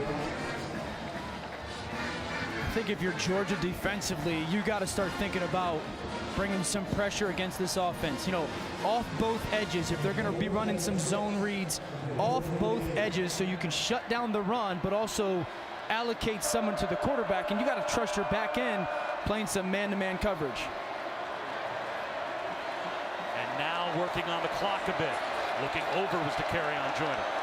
Play clock under 10 this time when they snap the ball. Rico Dowdle. 2 yards, 3rd down and 4. After we remind you that Week 6 of Monday Night Football has arrived. The big NFC North matchup at Lambeau. Matthew Stafford and the Lions take on Aaron Rodgers and the 4-1 Packers. 8 Eastern on ESPN. ESPN Deportes and the ESPN app. Our coverage begins with Monday Night Countdown at 6. Now Georgia's going to play with 3 D linemen. And then watch these 2 guys in the middle. They're going to kind of spy Joyner. Long throw, incomplete, over the head of Shi Smith. And here comes the punt group for South Carolina. They'll try and let Joseph Charlton see if he can pin Georgia deep. It's a really nice job by South Carolina's offense, though. They just took about 3 minutes off the clock. Got about, what, 25, 30 yards of field position, and now they give their weapon of a punter the chance to make Georgia go a long way. And there's the intentional end-over-end kick. It's going to land inside the 10 and get stopped by South Carolina at the 3. Can't do it any better on special teams for the Gamecocks.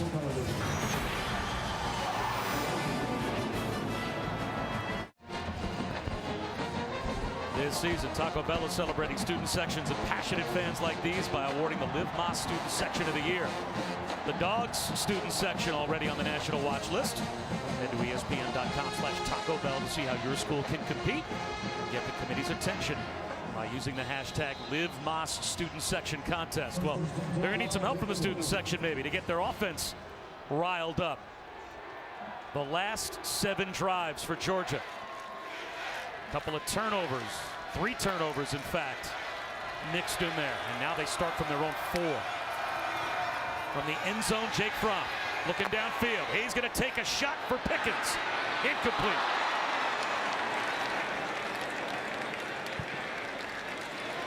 Georgia offensive line coach Sam Pittman wants his guys to keep their heads up literally and figuratively, telling them when they're running the football they have to defend the double team with their eyes up and reminding them to stay in the moment. He said, who cares what's happened to this point? You have to forget about it and look forward. All we need is 1 score. He said, let's go, guys, and he wants them to go a little bit faster. Too much time in between plays for their liking right now. Well, they've only got 6:19 left, and with the long field out in front of them, this may be their last opportunity with the football. Draw play. Swift. Close to a first down. About a yard shy. Quickly back to Matt Barry. Okay, guys, here comes Texas in Dallas against Oklahoma. Sam Ehlinger from 3 yards out. And they've closed the gap right now. 20-17 Oklahoma headed to the 4th. We're headed down to the last 5.5 minutes. 3rd and 1 for Georgia. Flags down.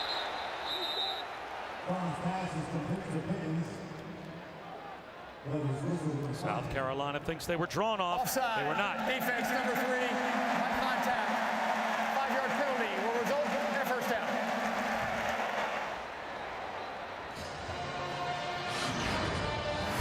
Watch Jake Fromm here. Watch the little head bob with with some energy. You get deep in your voice right there. Kinlaw's paying attention. He's having a dominant game. He hears the cadence. Nice job by the vet quarterback. And that gives Georgia a first down.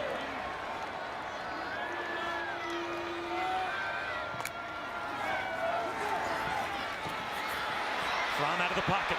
He's going to tuck it under and run.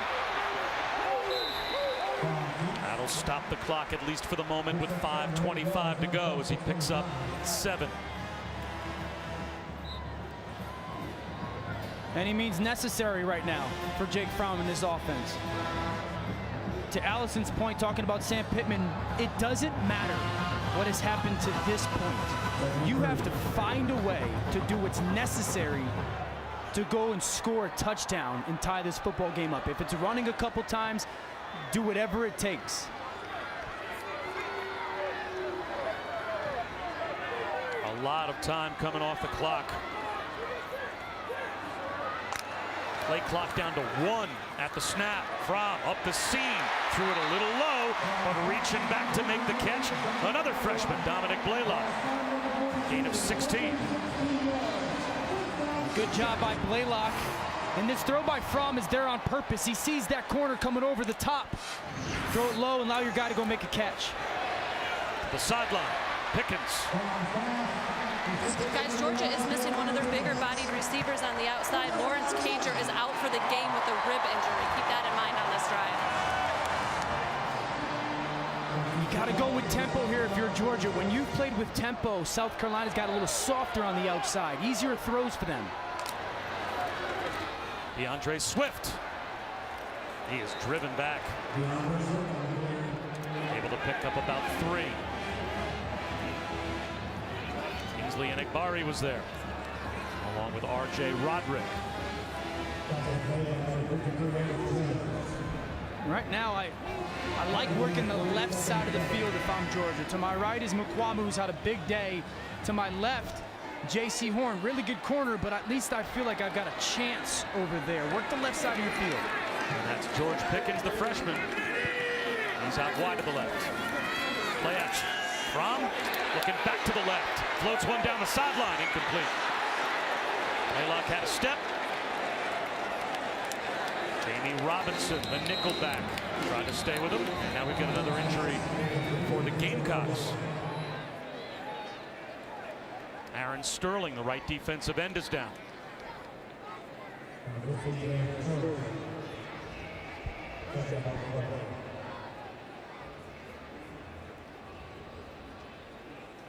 Our next UFC Fight Night on ESPN Plus is tonight at 8 Eastern. In Tampa, it'll be former champ Joanna Jędrzejczyk taking on Michelle Waterson in the strawweight main event. Both are looking for a title fight with a win. To order the main card in English and Spanish, head to ESPNplus.com and be sure to download the ESPN app if you're watching on a mobile device. The prelims start at 5 Eastern.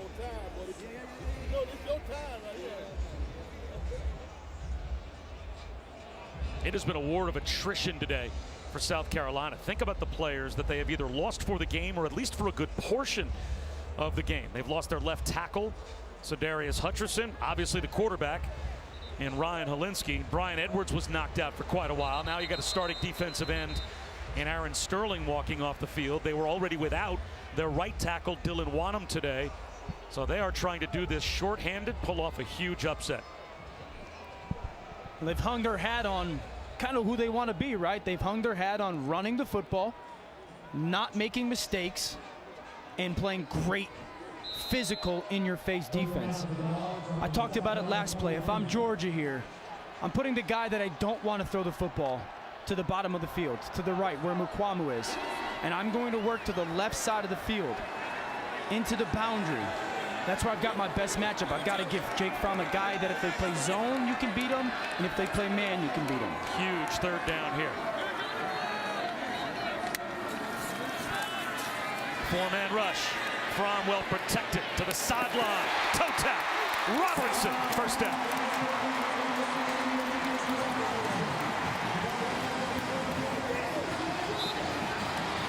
Nice play call. They gave Jake Fromm a zone beater to the right side of the field. A beautiful throw, and Robertson making sure that he secures that catch, getting feet down. Pickens wide open. One-on-one. Lowers his shoulders. Picks up another first down. Down to the 15-yard line.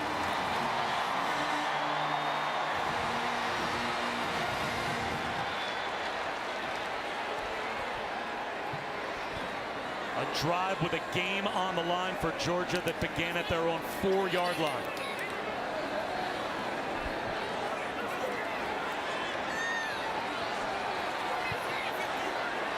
South Carolina's going to line up and play one-on-one. Could be a matchup up there. Fromm looked end zone. Now he's extending the play. And he'll throw it away. Aaron Sterling wasn't out for long. He came back in and chased down Jake Fromm and forced the throw away.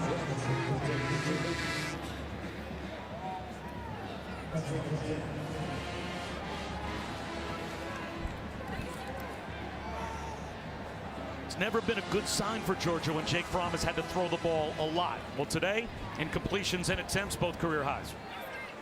Kind of talked about how they want to never play from a position of safe on offense because their run game is getting shut down. That's what they've had to do, play kind of safe because they've been in third and longs and not being able to beat man.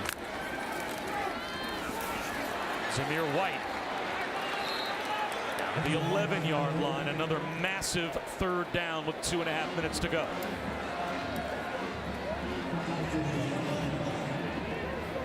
You got to remember now, this field is significantly smaller than it was 30 yards ago.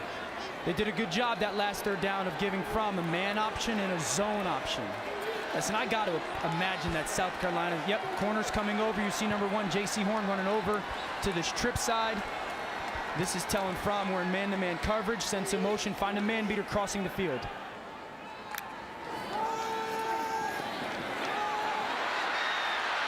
Fromm pumps. High throw to the pylon, incomplete. Looking for Wolf. Now it's 4th down.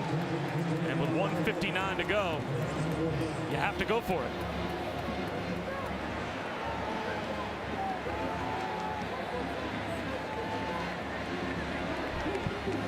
Right now, if you get into this situation and you're Georgia, you go to your best 3rd and 7 call. Understand it's 4th down, but you go to your best 3rd and 7 call. And if you line up and you don't like it, the look for South Carolina defensively, you call a timeout. The play is more important than the timeout. Down to 5 on the play clock. Down to 2. They get it off. Fromm under pressure, floats one in the back of the end zone. Wolf, the intended receiver. Out comes the flag. He was held just shy of the goal line. Jamie Robinson's going to get called for the penalty. The sideline for South Carolina wants that to be ruled uncatchable. Holding against an eligible receiver, number 7 of the defense. Automatic first down. That's the right call. You're going to see Jamie Robinson at the bottom of the screen right there, tug on Eli Wolf. Nice job by Eli Wolf with trying to fight through that contact. And I know Helinski doesn't like it, but it's uncatchable because of that hold.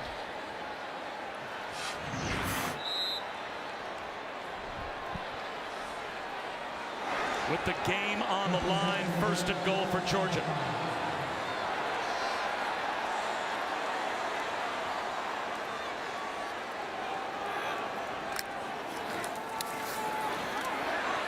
Back of the end zone. Caught. Feet in. Yes! Touchdown! Demetrius Robertson somehow got a foot down in the back of the end zone.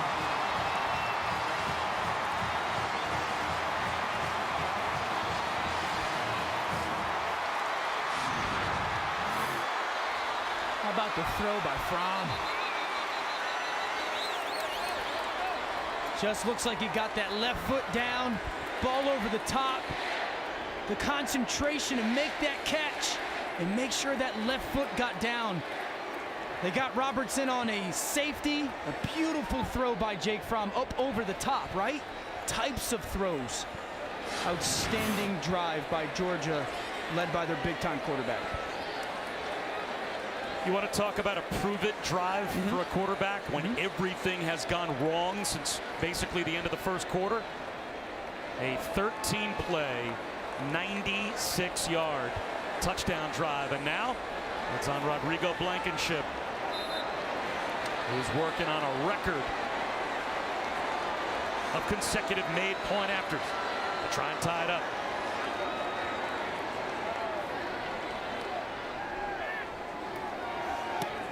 Got it.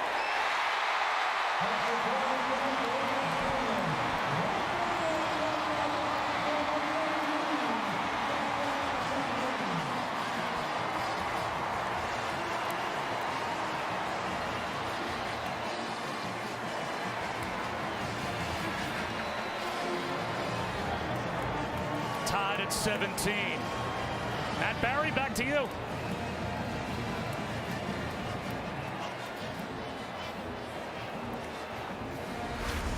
Okay, gentlemen, thank you very much. Good finish there in Athens. What about Oklahoma? Jalen Hurts to CeeDee Lamb, and again, it's the tackling of Texas. 2 missed tackles. CeeDee Lamb scores 27-17 in the fourth.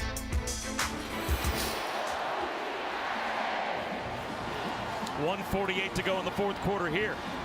Tied at 17. Now South Carolina playing with their 3rd-string quarterback. They've got all 3 timeouts.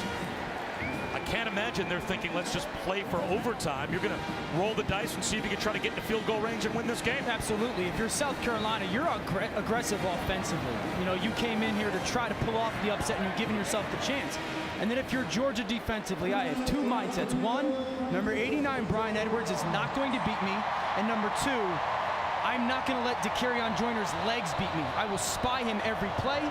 I will force him to run in areas that I want him. Those 2 guys will not beat me in either way.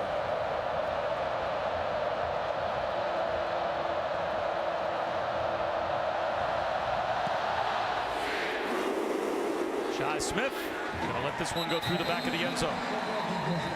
How about that last drive from a quarterback that you think might be the best in America, Dan? You called it. It was a show-me drive. Whatever it took. We saw a scramble. No one was open.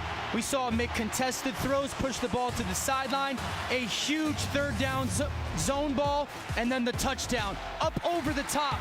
The perfect type of throw in the perfect location. He needed it. He delivered.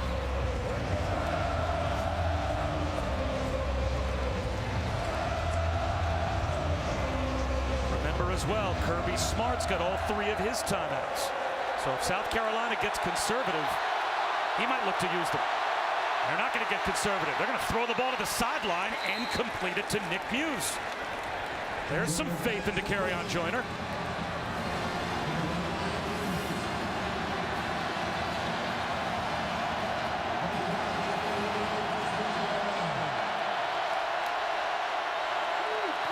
Joyner, sideline again, this one incomplete.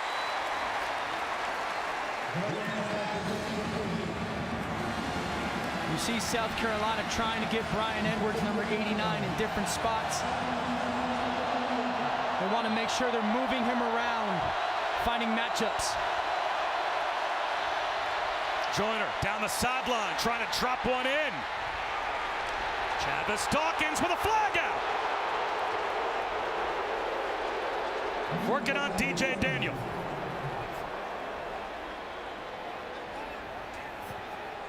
Pass interference. Defense number 14. 15-yard penalty for the previous spot. Automatic first down.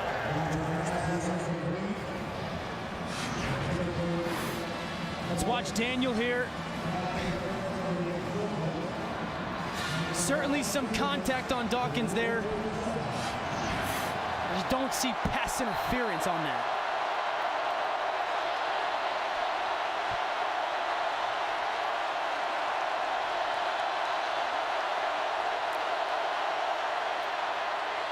Dowdle in the flat, bottled up. Lost a couple of yards. Richard LeCount made the stop. And it might be a timeout called by Will Muschamp. He's going to try and preserve some time and settle his team down as Parker White gets warmed up on the sideline, hoping for a chance. What a start to the day in college football. What a finish it could be tonight at Death Valley. And after they're done between Florida and LSU, Michael Eaves and Kenny Mayne will have SportsCenter. They will have Ed Orgeron and Dan Mullen's live post-game press conferences. Plus the college football teams with the easiest path to the playoff. Yankees, Astros game 1, Nationals, Cardinals game 2. All that and more on SportsCenter after college football later on tonight on ESPN and the ESPN app.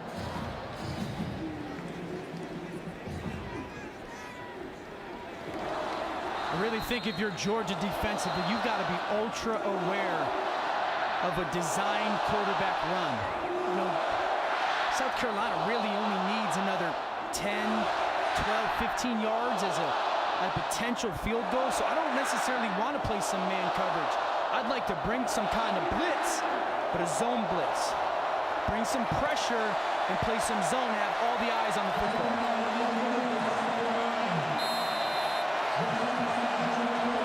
They need about another 20 yards or so to be comfortably inside Parker White's range. Joyner makes a man miss and gets dragged down from behind at the 43-yard line. Again, that's Nolan Smith, the freshman, making a tackle. Down to a minute 12 to go. 3rd down and 6. 3-man rush. Nowhere to go with the football for Joyner. He's going to try and run for it. Gets tripped up short. 4th down and 3 at the 40-yard line. Well, from here, you're looking at about a 57-yard field goal. Kirby should call a timeout. It's 4th down and 3. And Georgia will spend a timeout.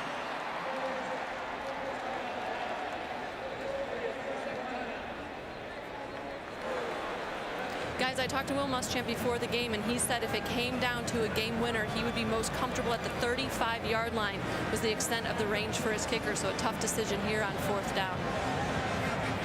Parker White made a field goal of 49 3/4 yards, basically, earlier in this game, just a shade inside 50, and that is his career long.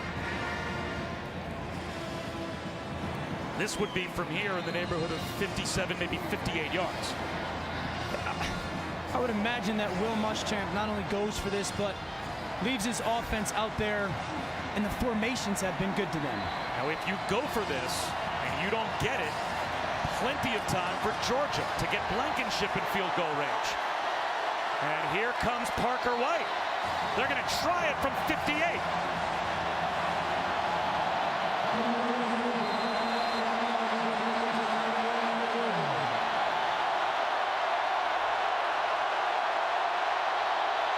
Clean placement. Will it reach? Doesn't matter. It's wide right. And now Georgia's got a chance with great field position and 2 timeouts.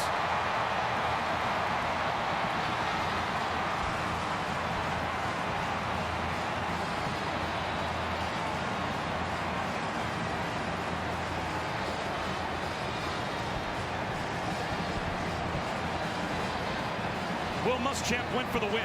Low percentage, but went for the win. What do you think? I did not love the kick. I would have left the offense out there, especially with the athlete I had at quarterback. My offense has been decent running the football, and that's a lot to ask for a kicker. Now Georgia offensively, you need about 25 yards to have a shot at it. You've got your 2 timeouts. The whole playbook is open. The whole field is accessed. The one thing I'm not doing, throwing the ball to my right, to the bottom of our scheme at 24.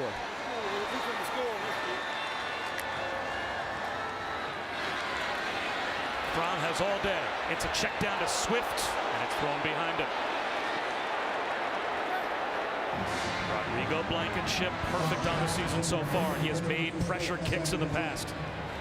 I've seen this a little bit from Jake Fromm today. Just some missed throws, not out of character for him, and that's a big miss. That's a 12, 15-yard game there.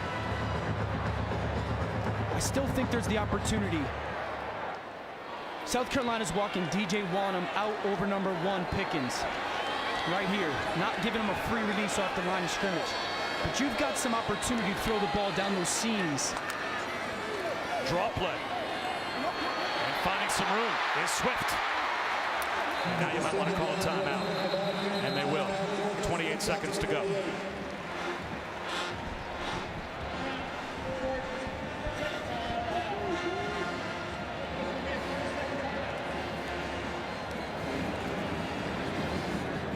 Georgia can get the ball anywhere inside the 40, close to the 35-yard line, you know they feel like that guy can make a game-winning kick. Yeah, and that gives you a lot of confidence as a play caller, right? That you can get the ball to at least a decent chance or shot at a kick. 3rd and 3 here, 3rd and 4 for this Georgia offense.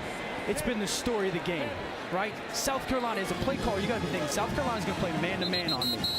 Who is my best matchup? I don't really have one. Then what is the thing, what is the play that's going to create that matchup? That's why you got to get into some kind of condensed splits. Receivers next to each other, get rubbed, get some kind of pick, get running across the field. And I've said this before, Jake Fromm has missed the back a little bit. And the back against man-to-man coverage with some picks can pop open uncovered.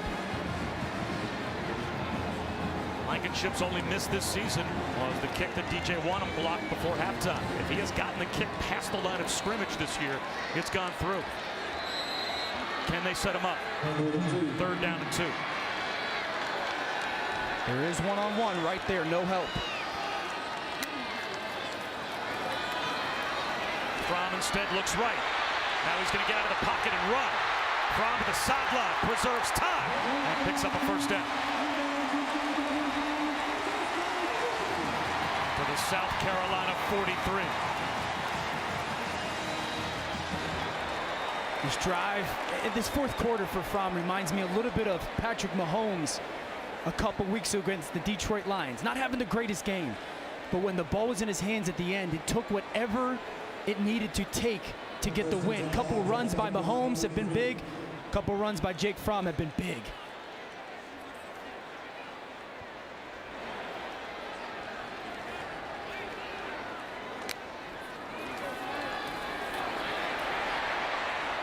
A connection.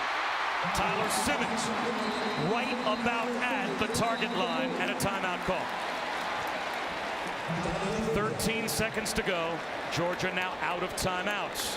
Now we saw before halftime, they tried to get one quick to the sideline, didn't work, and they had time on the clock for Blankenship. 13 seconds, plenty of time to run a play. Yep. Are you taking that chance? Yeah, so I am. So this is the first thing.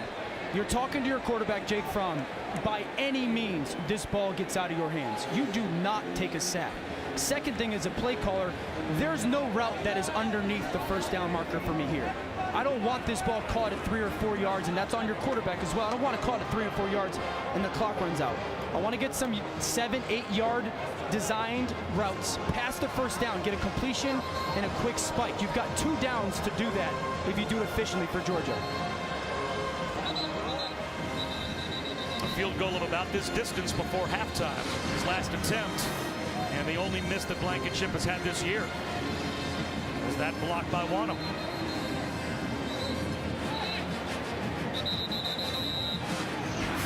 And I'd probably take Simmons, who's been kind of my reliable guy, and I would leave him on the bottom of the screen with Mukwamu.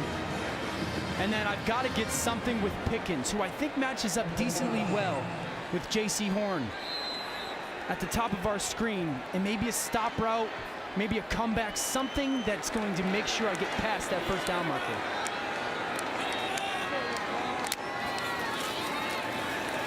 Fromm, sideline, broken up. 8 seconds to go. Eli Wolf, the intended receiver. They may have to kick it from right here. It is 3rd down, so you can run one more play potentially as long as it's to the sideline. It's a strategic play, though. What you're doing here, there's no way I'm trying to get a completion. I'm going to tell Jake Fromm, catch this snap, throw it over number 87 Simmons' head to our bench. We waste 3 or 4 seconds, and then we attempt our field goal. We either win the game or go into overtime. There's no way I leave any time.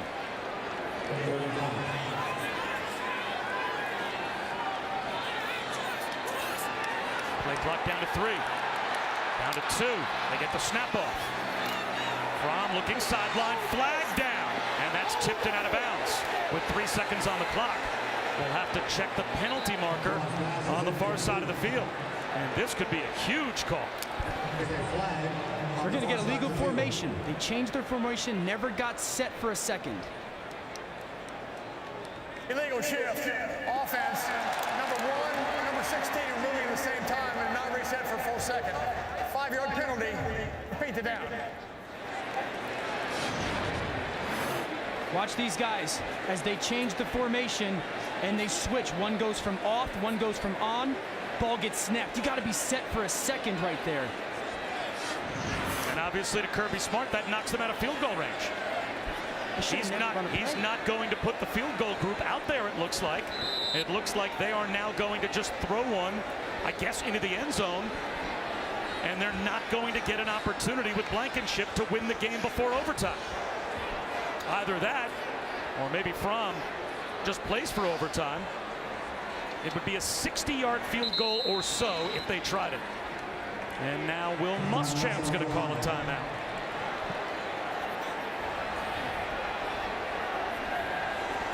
Are you surprised that with Blankenship, no one knows his kicker better than Kirby Smart? But a guy that made a 55-yarder in the Rose Bowl wouldn't be given a chance from 60 yards, where the only way it burns you is if it's blocked and run back. I mean, I would give Blankenship a shot at this. I don't have a feeling, again, South Carolina has a 6'4" corner out there in Mukuamu, so a jump ball is going to be a huge advantage for him. But you're in this position because you mismanaged third down. I would give Blankenship a shot at this kick. I think the crowd is chanting Rodrigo. I think the crowd wants to see Blankenship get a shot at it.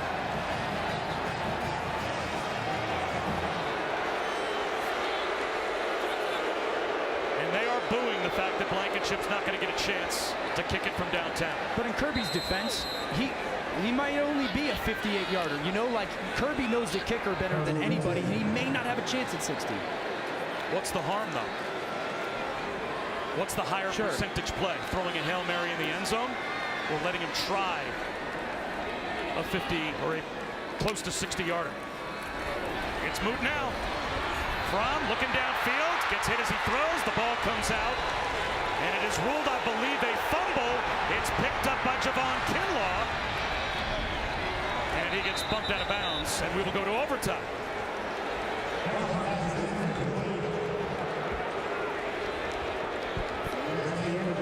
With the score tied at 17. Kinlaw comes up gimpy. Kinlaw's been so good with his effort. This is Sterling on the back end. That's not a fumble. His hand was coming forward, but it would have been the last play regardless. So we head to overtime when we come back.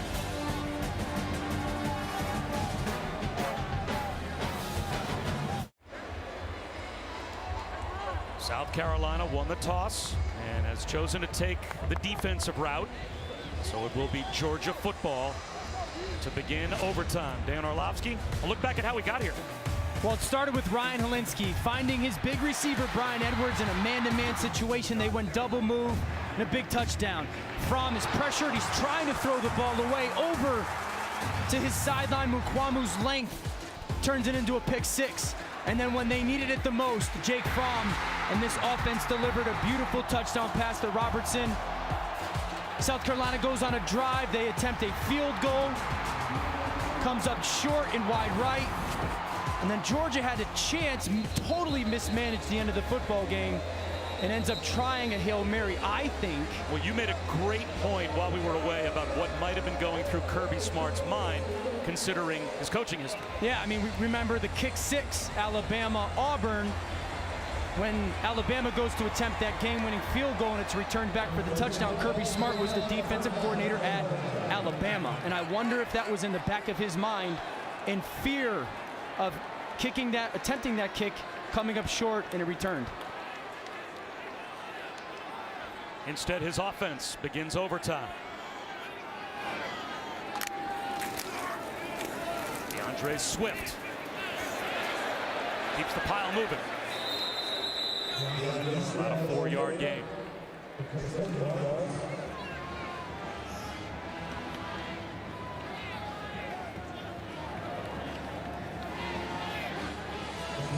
Georgia bringing Swift out and Cook in.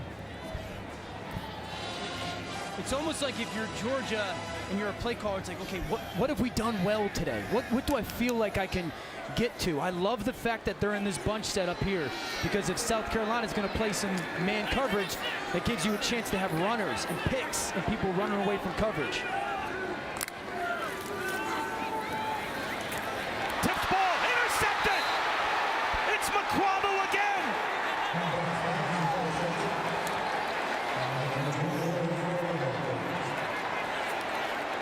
They are stunned here in Athens as it goes off the hands of Tyler Simmons, and it's a hat trick for Israel Mukuamu.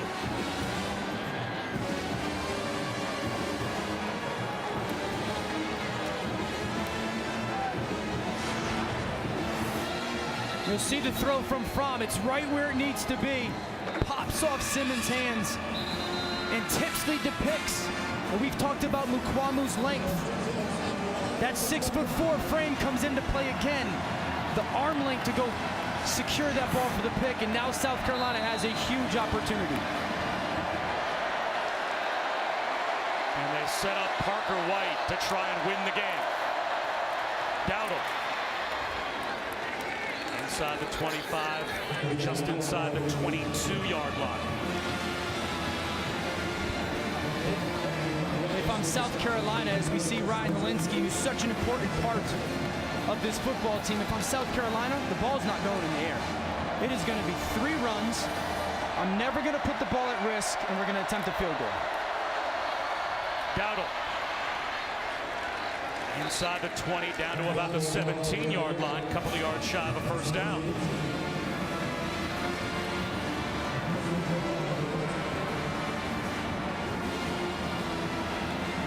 From right here, you're only looking at about a 35-yard field goal. And right now, it's about, as a play caller for South Carolina, where does Parker White like the football? Is he a left hash kicker?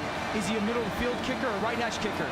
So that's the only thing that matters on this play call, is keeping the football where your kicker likes it. Your players need to know it. You need to know it as a play caller. And they're going to try and put it in between the hash marks. Dowdle comes up a yard short. Here comes Parker White to try and win it for South Carolina.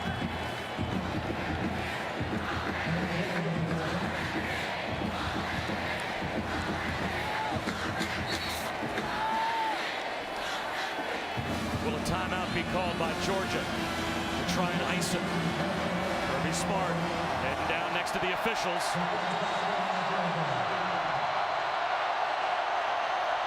There's the timeout.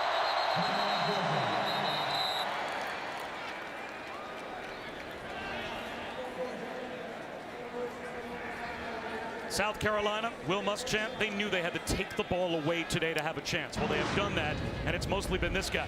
Mukuamu's been outstanding. The first one is Jake Fromm trying to throw that ball away. I'll say it again, the length by Mukuamu allows that interception. Then he's getting physical with Landers, and again, the length that leads to the pick. And this one's kind of gifted to him. Right off Simmons' hands. He's in the right place at the right time. The football found Israel Mukuamu today. Turnovers had held this team back. It's been the story of the football game for South Carolina defensively. Parker White has not missed this season inside of 50 yards. He's 8 for 8. This one from 33 to try and win it.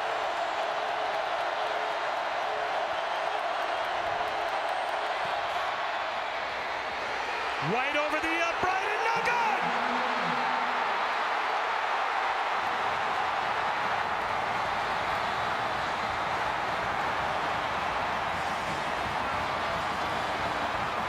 We play on!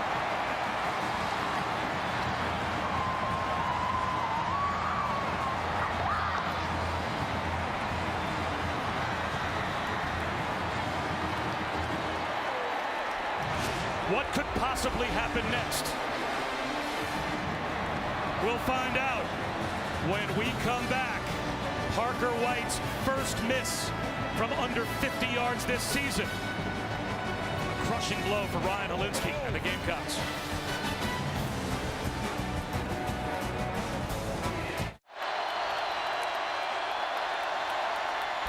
A reverse to Brian Edwards as we start overtime number 2.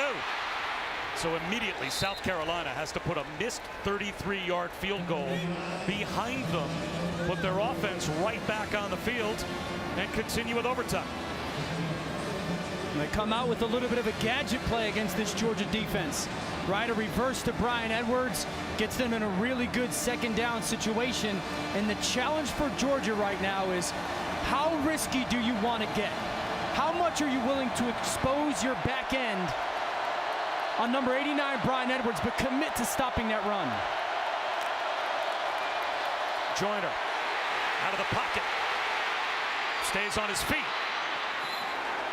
Hit out of bounds as well. Very close to the first down. He gets up with a little limp.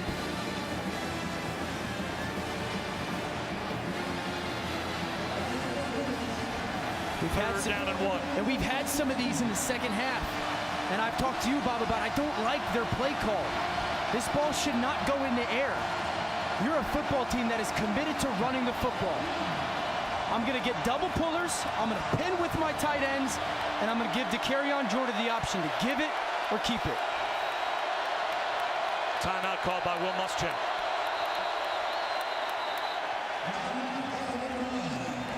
So the Gamecocks will use the only timeout they have in overtime number 2.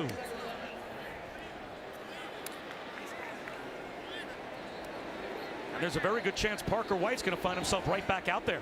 Now, instead of a game-winning kick, just needing a kick to try and put his team on top. You have to have amnesia across the board in college football overtime because it just changes so quickly. Let's go back to Matt. Okay, Bob, checking in on OU and Texas. Jalen Hurts out of the shotgun takes it in right up the gut. Sooners up 34-20. Texas driving late in the 4th. And coming up next after this exciting game, Austin Kendall, West Virginia, set to host Iowa State. That's coming up right here on ESPN, guys. Well, Matt, we have had a low-scoring thriller between the hedges. Baba Schusen, Dan Orlovsky, Allison Williams, overtime number 2. It's hard when you're the get-back coach in overtime to get Kirby Smart off the field.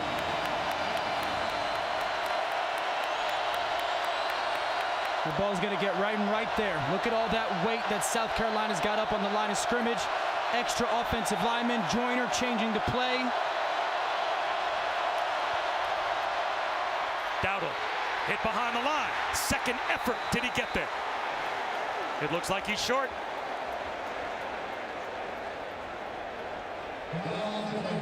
Now here's a snap decision you have to make if you're Will Muschamp. Your kicker just missed.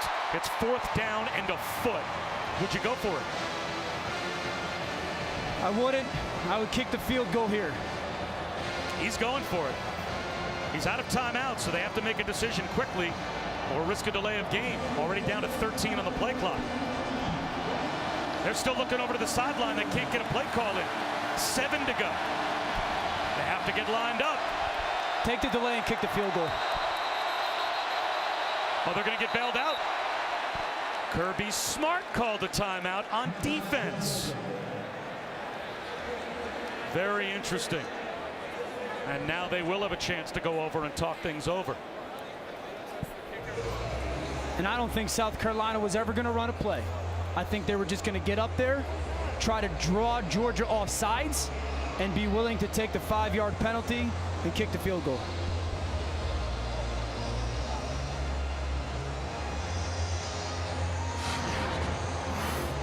Look at Kirby Smart at the bottom of the screen right here as he goes down to this referee.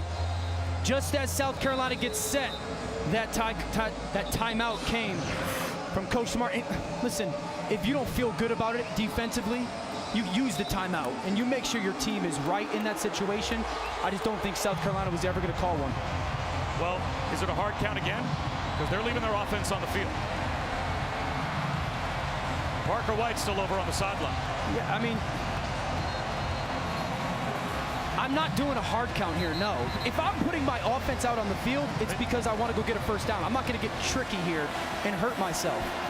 I've got 6, 7 big bodies on the field. I've talked about the pin and pull.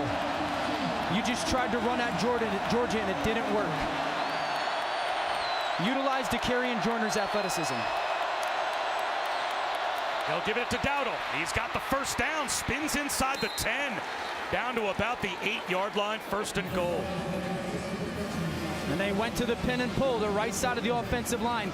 Collapsed Georgia's, they pulled the 2 guys around, created a huge hole, and Dowdle followed it. I guess Will Muschamp feels I gave my kicker one chance. I'm going to trust my offense now.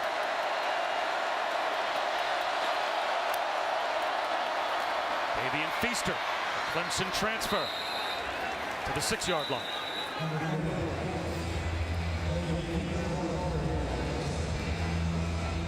Just telling you, if South Carolina wants to, you can run a very similar formation, a very similar play, and Joyner is going to be a better athlete with more speed than the guy that is playing in between handoff and quarterback responsibilities.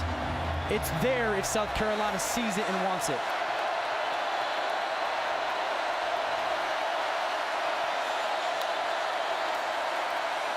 Flag's down. Feaster is down. Shy of the 6-yard line. Brought down by J.R. Reed. And that flag thrown at the line of scrimmage right at the snap. Offside, defense number 76. Half the distance to the goal. Repeat the down, second down. Yeah, I don't think Michael Carter jumped off sides. He was lined up off sides. See how the flag came out super early from that official? He was already lined up in that neutral zone. Easy call for the official. So that will put the ball at the 3-yard line and give the Gamecocks the down back. Second down and goal at the 3. One-on-one up here with your big-time SEC receiver. They run the option. Dowdle turns the corner. Can't get to the pylon. Aziz Ojulari drove him out. It'll be third down and goal. They'll mark it at the 2.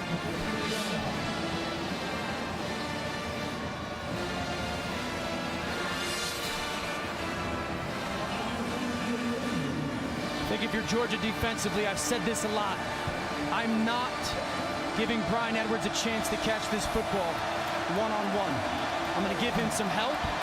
I'll play man-to-man everybody else across the board. And if you're South Carolina, I want to see you get to carry on Joyner on the edge. Dowdle blown up in the backfield. Tyler Clark rifles through. And now they have no choice but to try the field goal.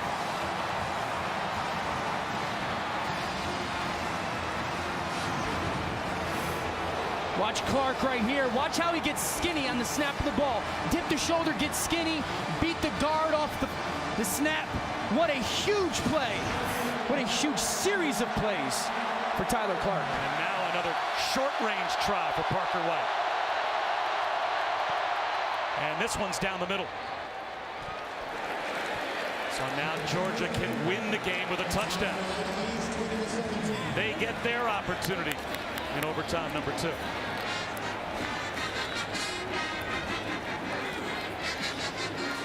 It's hard to get skinny if you're 3 Bills. He just found a way. Watch him just get skinny. 300-pound senior, beat the guard off the snap. And he almost takes the handoff. He was the guy who made the stop on the 3rd down before South Carolina went for it on 4th down. You know what that tells me? He knew the snap. He's like, okay, I know the snap. I've got their cadence, whatever their rhythm is, and I can time this. And sometimes you got to bet on yourself, right? Tape study, your experience, bet on yourself. And that told me Tyler Clark knew it. All right, Jake Fromm. It's right there for Georgia. A touchdown wins it. DeAndre Swift hit at the line again by T.J. Brunson. The first player that Will Muschamp signed when he got the job at South Carolina makes another play for him. Yeah, Brunson's speed actually allows him to make that play. He kind of backdoor Trey Hill. He saw front side, okay, my defensive line's got it. I can kind of use my athleticism, anticipate the cutback by Swift, and he's right there for the tackle. I like the stack split out of Georgia at the bottom of the screen. Bootleg for Fromm. Middle screen, bobbled, and it falls incomplete. Charlie Warner had it, and if that one stays in the air, South Carolina could have won the game with a takeaway. Now it's 3rd down and 10.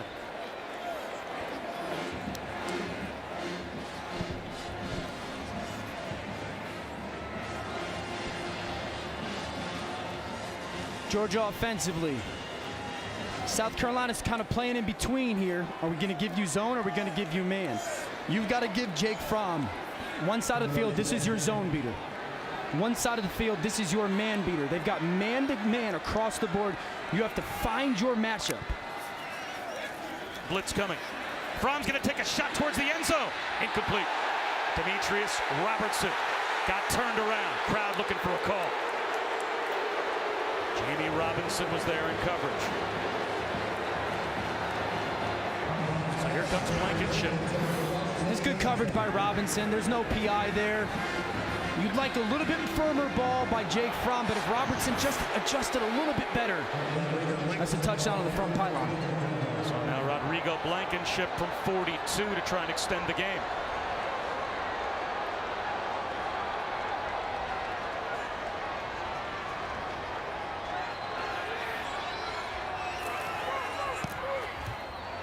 He pulled it! Unbelievable! South Carolina wins!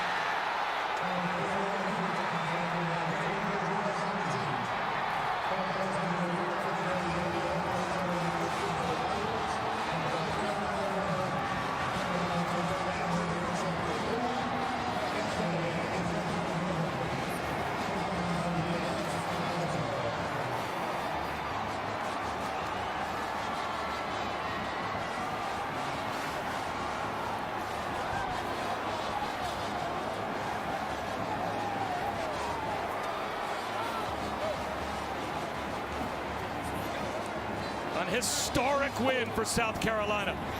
Their first against a top 5 team, as you can see, in quite a while.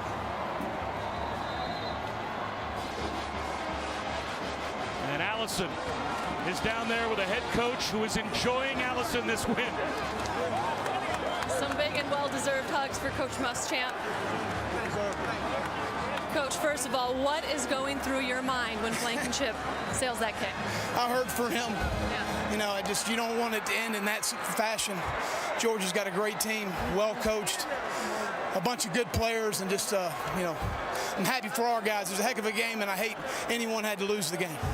You were on the other side, though, of that missed field goal in overtime when you guys missed one as well. Yeah. What was going through your mind then? Our guys will keep fighting their ass off. It's a hell of a day to be a Gamecock, isn't it? You know, isn't it awesome? What was required of your team to come on the road without your starting quarterback for much of the second half and win that? Well, we lose Jake in the early of the season. We lose Ryan to carry on his halfway practicing because of the hamstring. It says a lot about the culture of our program, the leadership of our program, the type players we have in our program, and the future of our program. What does it mean to you and to this program to get this top 5 victory? It don't mean a damn thing to me. I'm happy for our kids. Thanks, Will. It means something to him. How about the end of this one, Dan? This is a team that came in here with a mission, right? And they wanted to get physical with Georgia. They wanted to play their style, put the game on their terms. Ryan Helinski battled and played so well early on, but they did it shorthanded. And it's a little bit emblematic of their coach, right? Tough, confident, not scared, won't back down. And they came in to Sanford Stadium, and today we're the better football team. Heartbreak for the Dogs, a celebration for the Gamecocks. And maybe the most unlikely finish that we could have imagined, and it's Rodrigo Blankenship, who has been Mr. Icewater in his Georgia career, missing one from well inside what is normally his comfortable range. But we can both agree, and hopefully everyone watching at home, South Carolina deserved to win the football game, right? They gave, in many ways, Georgia chances, and they never capitalized on them. And the team that played better, and I would argue played harder and did the little things better, won the football game today. Isn't that the coach that said it doesn't mean much to him, just means a lot to his kids? I think it means plenty to him, and there's the hero. Israel Makwamu, 3 interceptions, including a pick 6. And South Carolina heads home a winner. For Allison Williams and Dan Orlovsky, I'm Bob Wischusen. Hopefully the rest of the day is just as exciting. So long from Athens. Time to go back to the studio. College Football Scoreboard.